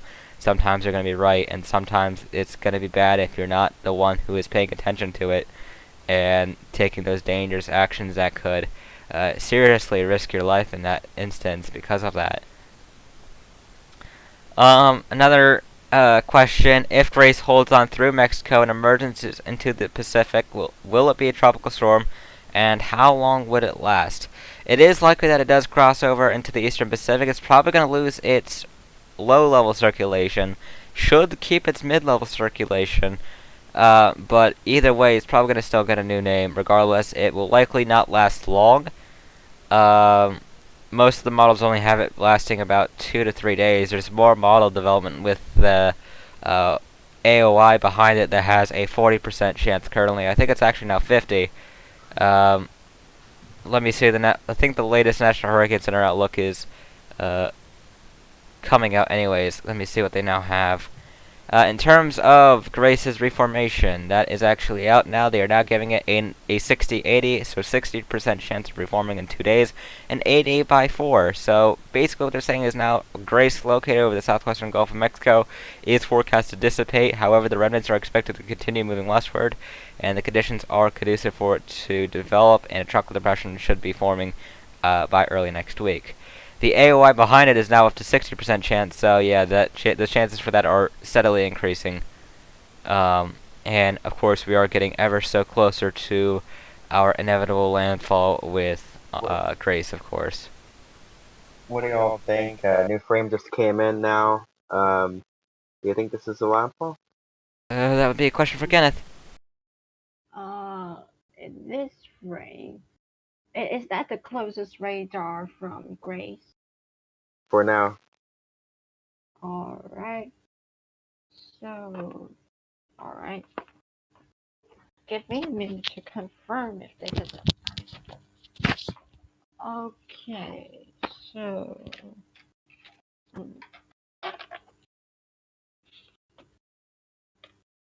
But imagine this next update, National Hurricane Center will officially call landfall. I think that might be why we're not getting the update right now. Is maybe they're holding out a little bit longer, just to really confirm that it's indeed made landfall, not to do it too early. Of course, we'll be waiting for that. The call should be coming soon, regardless of what happens. So we'll see what goes on. Of course, Kenneth will break in if we get that landfall call made. But regardless, it is going to be a major hurricane at landfall, probably with the same winds that it currently has, around 120. No intermediates have come out yet. We are still awaiting those. Yeah, they're probably waiting to the last minute then with this. They might, just to make sure that this is confirmed landfall. So we're probably going to get an intermediate on Henri first, and then we'll probably get one on Grace. Of course, Henri has been getting itself better organized, so they might be debating whether it's a hurricane yet or not. Yeah. But of course, the immediate threat right now is Grace, and then after Grace goes inland to Mexico, all our eyes will be drawn to Henri. But for now, we got to focus on this here because it's impacting land as we speak and making landfall as we speak. Yepers. And of course, we are waiting for that call. And for those who were wondering what happened to the Atlantic, because I only discussed the Eastern Pacific, the AOI is still 020, and the conditions are still marginally favorable. So that is really not much new about that one. It's still 020, so that isn't really much of concern at the moment. We're still looking out for those intermediate advisories. Those should be coming out in the next few minutes. So, of course, if you have some of those questions to get answered before we make that landfall call, feel free to do. Someone says, I've been watching the water temperatures. It's way hotter this year, so any storm that forms will explode. I can't really say that for sure. I can't exactly say if it's record-breaking or not. But of course, the Gulf of Mexico is really known for its warm temperatures around this time of year anyways, although of course they are above average, 2 to 3 degrees above average in terms of Celsius that we've been seeing. So while temperatures should normally be around 28 to 29, we've been seeing quite a bit of the Gulf there being around 30 to 31 degrees Celsius. So definitely some warm temperatures, especially when it's 4+ degrees over the limit you would really need to have strengthening tropical cyclones. He had a question from New Zealand Country Ball asking, will there be 6 feet of storm surge and how many damage will there be? Well, Ame did mention, of course, earlier when we were discussing that CDPS stage 6, that 6 to 9 feet of storm surge was to be anticipated with Hurricane Grace. Yes, that is what the National Hurricane Center stated in their latest advisory, which was at 11 o'clock Eastern. 10 p.m. Central, of course. Yes, and still waiting on those intermediate advisories. It'll be very interesting to see what they say on both systems, I'd say. Of course, we have that borderline hurricane with Henri there, and of course, Grace making that landfall. Will they make the landfall call? It's probably going to be something along the lines of Grace making landfall on the header, of course.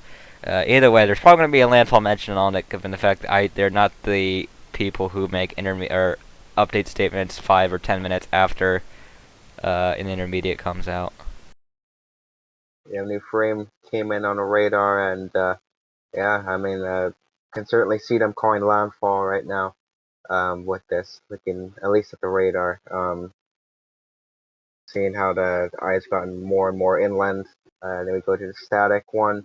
And just as we say that, I can confidently say now that we have declared landfall.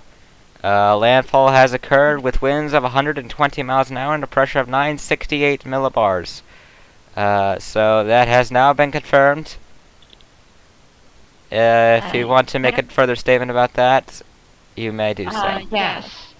So, NASDAQ, breaking news, Hurricane Grace has just made landfall over the playa, Veracruz, Mexico, with winds of 120 miles per hour and a pressure of 968 millibars.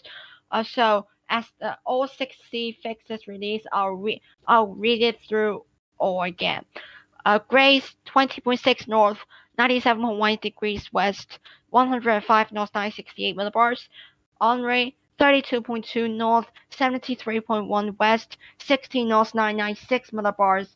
Tropical storm Omaze West Pacific, 22.0 north, 127.7 east, 45 north, 997 millibars.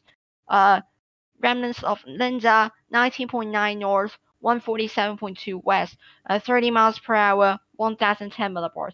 This is the latest 60 fix from Force 13.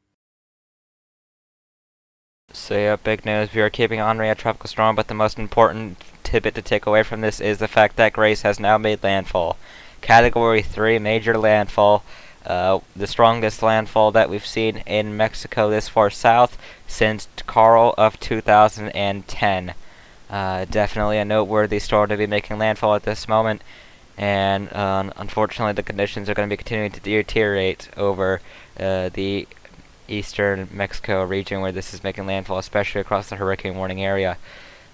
So that is the latest. Of course, we're still looking out for those National Hurricane Center advisories. They are probably going to be saying something similar as to what we are saying, and of course we will provide that with that information. But of course we have now declared landfall, and it is now going to be going further inland from here.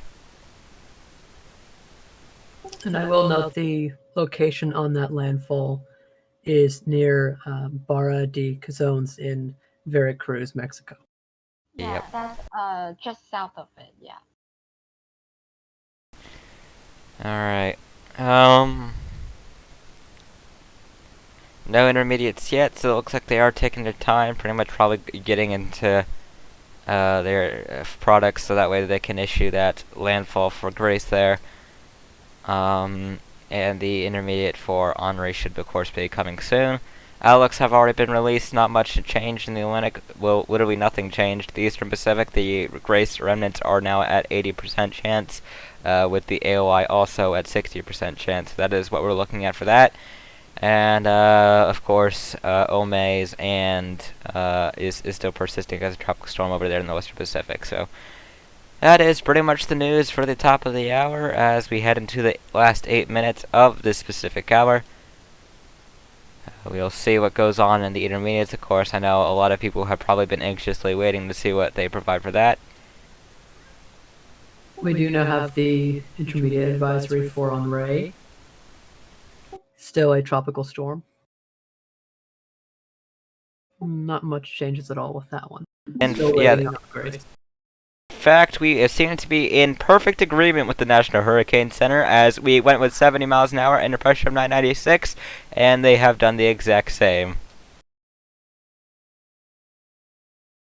So that's a good thing that there is agreement. Of course, the bottom bar, I'm going to have to adjust that, of course, so that might take a little bit of time to update. It should be updated in the next 10 to 15 minutes at the very latest. Still awaiting the National Hurricane Center verdict, but that could be coming in any second now. So that will be coming any second now. I think they're just waiting for the very last moment to just make sure officially it's a landfall, not perhaps a radar error or anything like that.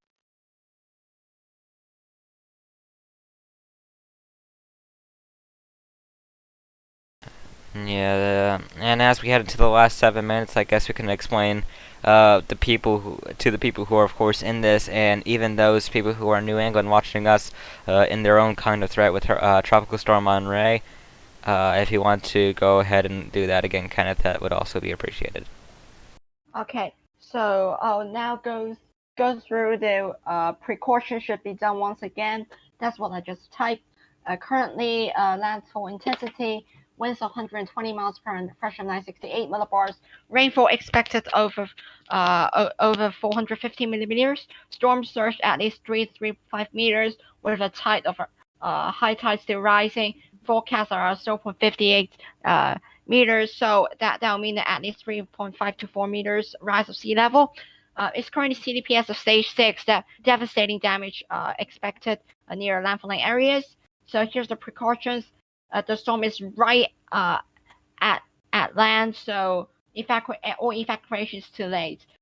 Severe situations heading towards or already affecting you if you're near the storm, near the overcast of Grace. If you're near the low-lying areas, go to the highest position whatever you can of the inside your house, whatever you can. Heavy damage to the wall of the house possible because of strong winds. Windows are very vulnerable to the debris due to the rains and strong winds, which it can easily break. So do not stand near it as well. Also, go to highest position because the rainfall is so intense, which intrusion of the ocean, intrusion of the water would just flush over your house because of sea level rise.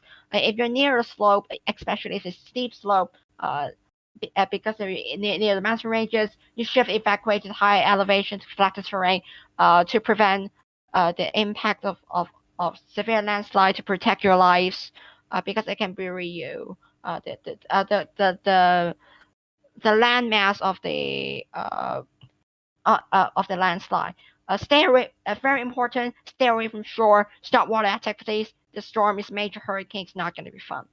When the ice passing over you, probably for the places over the playa, winds is currently calm up to around 2 hours. However, do not caught off guard. Winds are from the eastern quadrant, would skyrocket. Southerly winds would just brush over you, very intense. So remain indoors even after the passage. Trace of impact was, and bad weather is still possible. Hidden dangers are still there. You should remain on the alert of assurance to public safety. Stay indoors until conditions become really calm before you can really go out again. And yeah, we are still looking out for that intermediate advisory that is coming out relatively later than usual. I think they're pretty much waiting until last minute before they do issue. Don't tell me they just issued it as I said it. Okay, just breaking. Grace, intermediate advisory already released for Grace. National Hurricane Center has the location 20.6 north, 97.2 west, 50 kilometers southeast of Tuxpan, Mexico. They have it higher than us with 125 miles per hour and a pressure of 962 millibars. Interesting. So they're thinking it intensified after Recon exited. And they did that. So here's the latest cone of Hurricane Grace. Still remains not yet updated. So I'll show the public advisory of Grace. Hurricane warnings in effect of coast of mainland Mexico from Puerto Veracruz to Cabo Rojo. Tropical storm warnings in effect of the coast of mainland Mexico from north of Cabo Rojo to Barra de Toro. Hurricane warning means that hurricane conditions currently in the warning area. The impact is currently imminent as the storm is making landfall. So The now forecast with this, discussion from NHC, satellite imagery and radar data from Mexico indicate Grace's make landfall along the coast of Mexico near Tecolotlán, Mexico, just prior to 6 UTC. Waves moving towards the west 10 miles per hour. General motion is expected to continue this evening. On the forecast track, the center of Grace is forecast to farther inland over mainland Mexico today.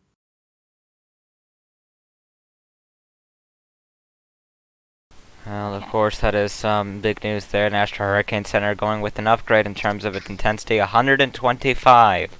That makes it a high in Category 3. We are going with 120, so I guess there is reason to fight for both in terms of the intensity. But regardless, it is a Category 3 hurricane at landfall, and a major one at that. And with this new update, that now ties Hurricane Carl in 2010. That was also 125 miles an hour, albeit a little bit lower in the pressure department. It got down to the high 950s, if I remember correctly. Let me take a quick look here. Yeah, 956 for Carl, and then of course for Grace, it's 962. So Carl just barely beats out Grace in terms of the pressure department, but in terms of winds, they're both tied at 125 miles per hour officially. So a remarkable storm to see it go from a higher end tropical storm this morning to a 125 mile per hour Category 3 hurricane making landfall over Mexico.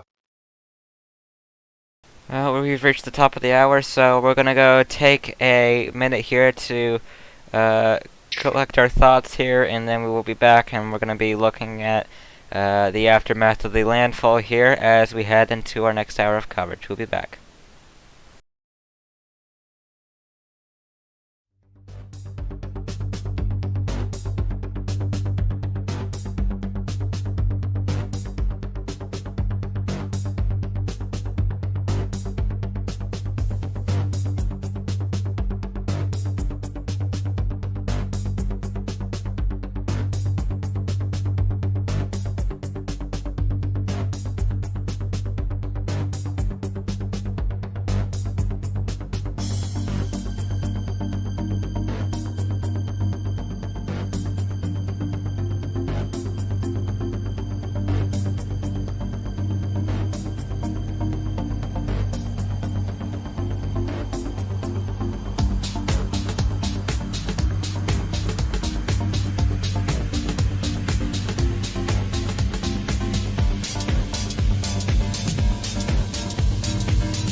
You're watching Force 13's live streaming service.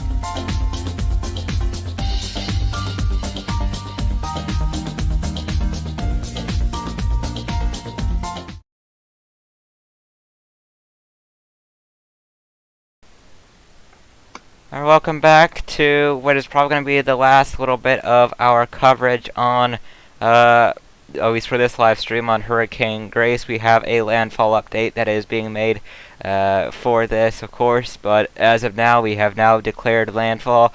Winds of 120 miles an hour and a pressure of 968 millibars. The National Hurricane Center, of course, the officials in this situation, of course, going with 125 miles an hour and a pressure of 962 millibars.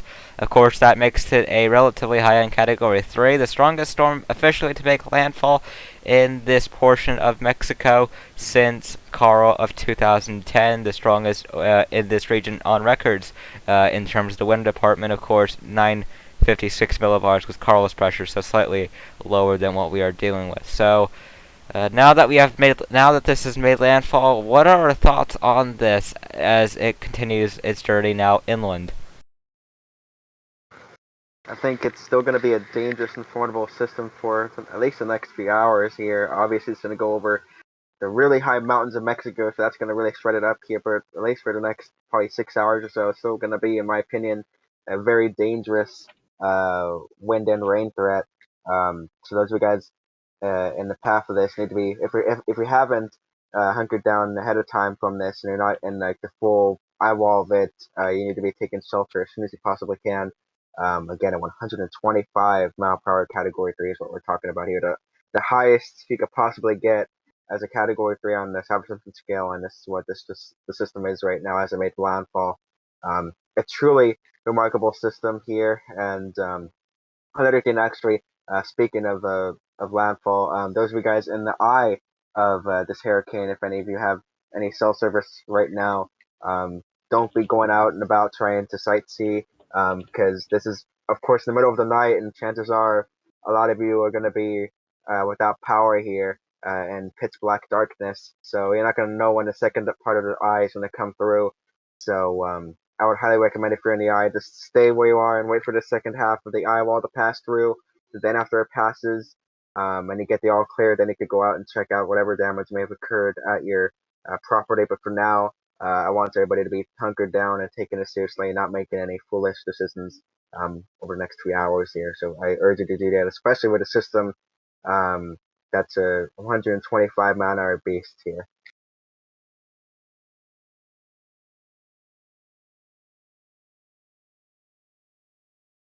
And yeah, of course, we're probably going to be wrapping it up here shortly now that this course has made landfall, and it's relatively late for, at least here, given the fact that it's now past 2 in the morning from where this course is being hosted. So we might as well be getting some of our final thoughts and pretty much what we are going to be looking at next, because of course our live frenzy does not end here. We've still got a long ways to go, especially with, of course, Henri, that much of our focus will be shifting towards in the next 24 hours. Yeah, this is obviously the more imminent threat, so that's why we've been really hammering this down. But once this goes further inland through Mexico, like you said, everybody's going to be drawn over to Henri, which will be the main event, as it'll be an East Coast threat, which is where a lot of people live. So we'll see what comes of that when we get to there. And we're just going down in ABC order and get some final thoughts as to what we thought of Grace, what we were going to be looking at in terms of the future of the system, and of course, what we'll be dealing with next year at Force 13. Ami, would you like to provide your thoughts first for us? Sure. I'm not really sure what to think right now on Grace. I was thinking it maybe would get to Category 2 intensity, which of course it did. It reached Category 3 intensity, but I wasn't really expecting it to reach Category 3 intensity. However, it of course did. And what we can expect from here on out is rapid weakening to take place, but along with that, we can expect as it's near the coastline, we can still expect that storm surge to continue. Again, that 6 to 9 feet could take place near the center.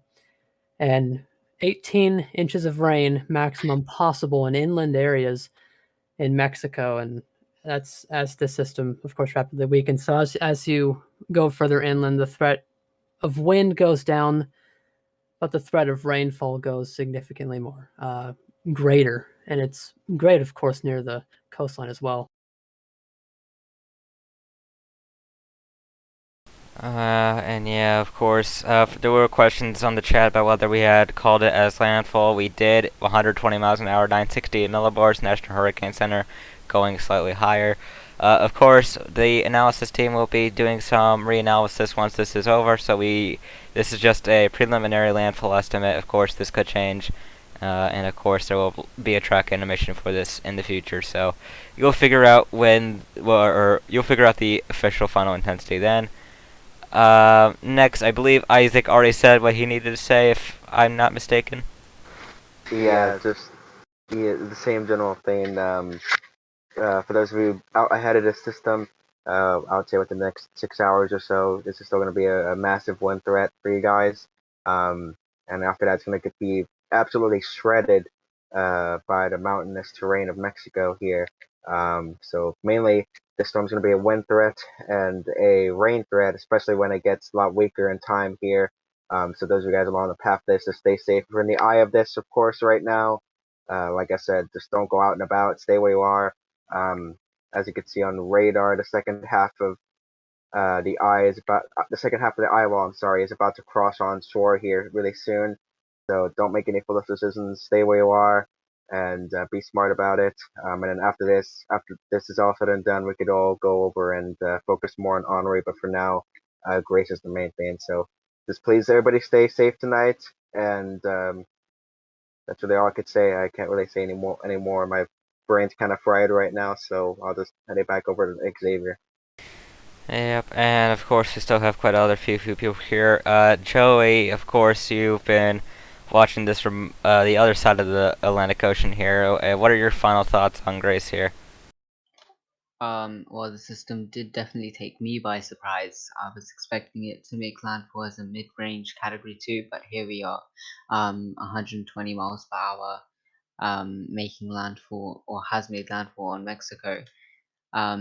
Definitely a very dangerous situation still unfolding, and that will continue even after landfall, with the eastern side of the storm being having most of the winds, having stronger winds, in fact, than the other side.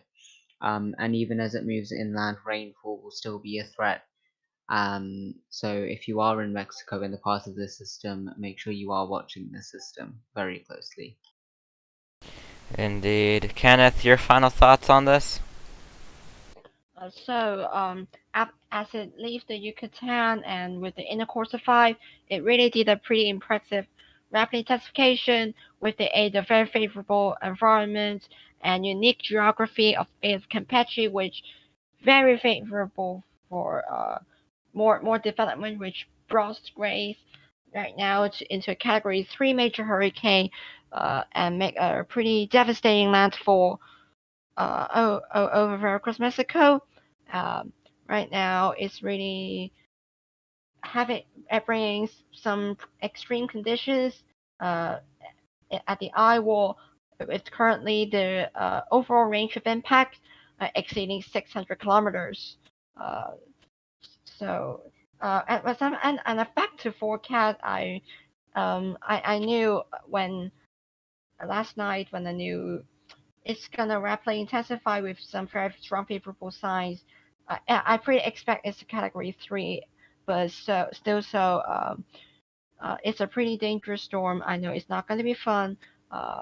It's near the record from Hurricane Carl 2010, just with a higher pressure than Carl, but with pretty much similar wind estimates. And also after Grace, we also have Henri, which in the next around next 2 days, I think it will make some pretty severe impact over the core part of the United States as a strong tropical storm, or even a hurricane, if it strengthened even more, like Grace, that strengthened very rapidly. And of course, Nelson, I don't know if you want to have any final thoughts on this, given the fact you've been working for quite some time now. If you want to say anything about Grace here. It's just been an incredible storm to track. It goes to show how much things can change over just the course of a few hours, in between model runs. This was not forecast in many instances. And, if you're in the path of any storm like this, you just have to keep options open because it's not an exact science. And, you take your life into your own hands and you've got to make preparations and take care of yourself. And I hope that the people in Mexico have done so, and I will pray for the best. Yep, and indeed, and it's only appropriate that the ABC order comes down to me, given the fact that I am the last one in that order there. Let's see, let me fix that stream there.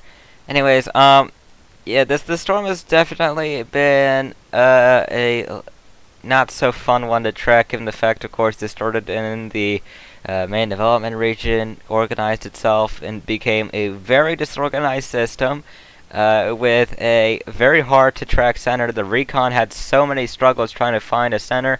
Models kept on shifting left and right, and we initially had it forecast to go towards Florida, and even then we had it just only peaking as a tropical storm at best, or waiting until the eastern Gulf of Mexico for it to intensify, considering the fact that was what models were doing. The National Hurricane Center having this forecast to, stay depression for literally over 3 days before it was strengthened to a bare tropical storm. And even then, that was still such an uncertain forecast, with the fact that we were having so many difficulties trying to figure out where that center was, where center relocations would go, because that center relocations would be very pivotal as to where the future of this track would go. There was always 3 scenarios. Either scenario A went north of the Caribbean, and of course became a significant storm for Florida and the Gulf. Scenario 2 would have been that it just dissipated, and there would have been less harm, but of course there would still be those flooding impacts across the Caribbean. And then scenario 3 was basically this, going into Jamaica and the Yucatan and Mexico. It was very odd to see it organizing over Jamaica. It is another instance of us watching things organize on small islands. Of course, we're no stranger to that after ESAE essentially did that last year. And needless to say, after it came off the Yucatan, it was looking rather healthy. And then it seemed like it was having a little bit of issues. It was trying to get itself back together, and then it just massively produced convection, just made it go around, and that was the beginning of its rapid intensification trend. I mean, we just witnessed a 60-mile-an-hour increase in 27 hours. With that latest advisory officially, 125-mile-an-hour landfall. And of course, we witnessed this was the earliest major since 2009 in Atlantic hurricane season. And thinking about how 2009 was an El Nino year, that kind of has me a little bit worried, especially if we're going to be going into the exact opposite later this year. So really, it just wants me to reiterate the point that I made earlier this stream. If you live near a coast, whether you're watching us from the coast of Mexico, the Caribbean, the U.S., or any other kind of area that receives impacts from typhoons or subtropical tropical cyclones in the southern hemisphere, or cyclonic storms in India, or Bangladesh or Pakistan, or any other of those North Indian Ocean areas, you really need to be looking out for these. These can bring significant impacts, and it doesn't matter where you are. And we're seeing this especially with Henri, of course, as well. Not only is this a storm that we haven't seen like this in 11 years here for Mexico, but a storm that is going to be the strongest in 30 years making landfall is going to be serious for New England there. So, of course, we here at Force 13 are going to be shifting much of our focus onto the situation with Henri, given the high population and the significant impacts expected with the storm, but of course we're going to be still looking at Grace as it continues further inland. Impacts are far from being done with this. Rainfall, gusty winds, especially as you head inland, that is still going to be the threat. We're still going to be dealing with major hurricane force winds on the immediate coast of where it's making landfall. Veracruz State is going to be taking it hard. That is basically the best I can say about that. But regardless, we will be keeping you covered. There is not a break in live events anytime soon here. So be prepared for continuous live coverage. That is basically the best I can say. But pretty much wrapping up the team for tonight. Ami, Isaac, Joey, Kenneth, Nelson, and myself presenting tonight with Xavier Burns here at F13 US HQ. Hopefully those in Mexico, if you're watching, stay safe, and those in New England, please keep your eyes peeled. But that will be all from us tonight. We will see you in, of course, future coverage later today.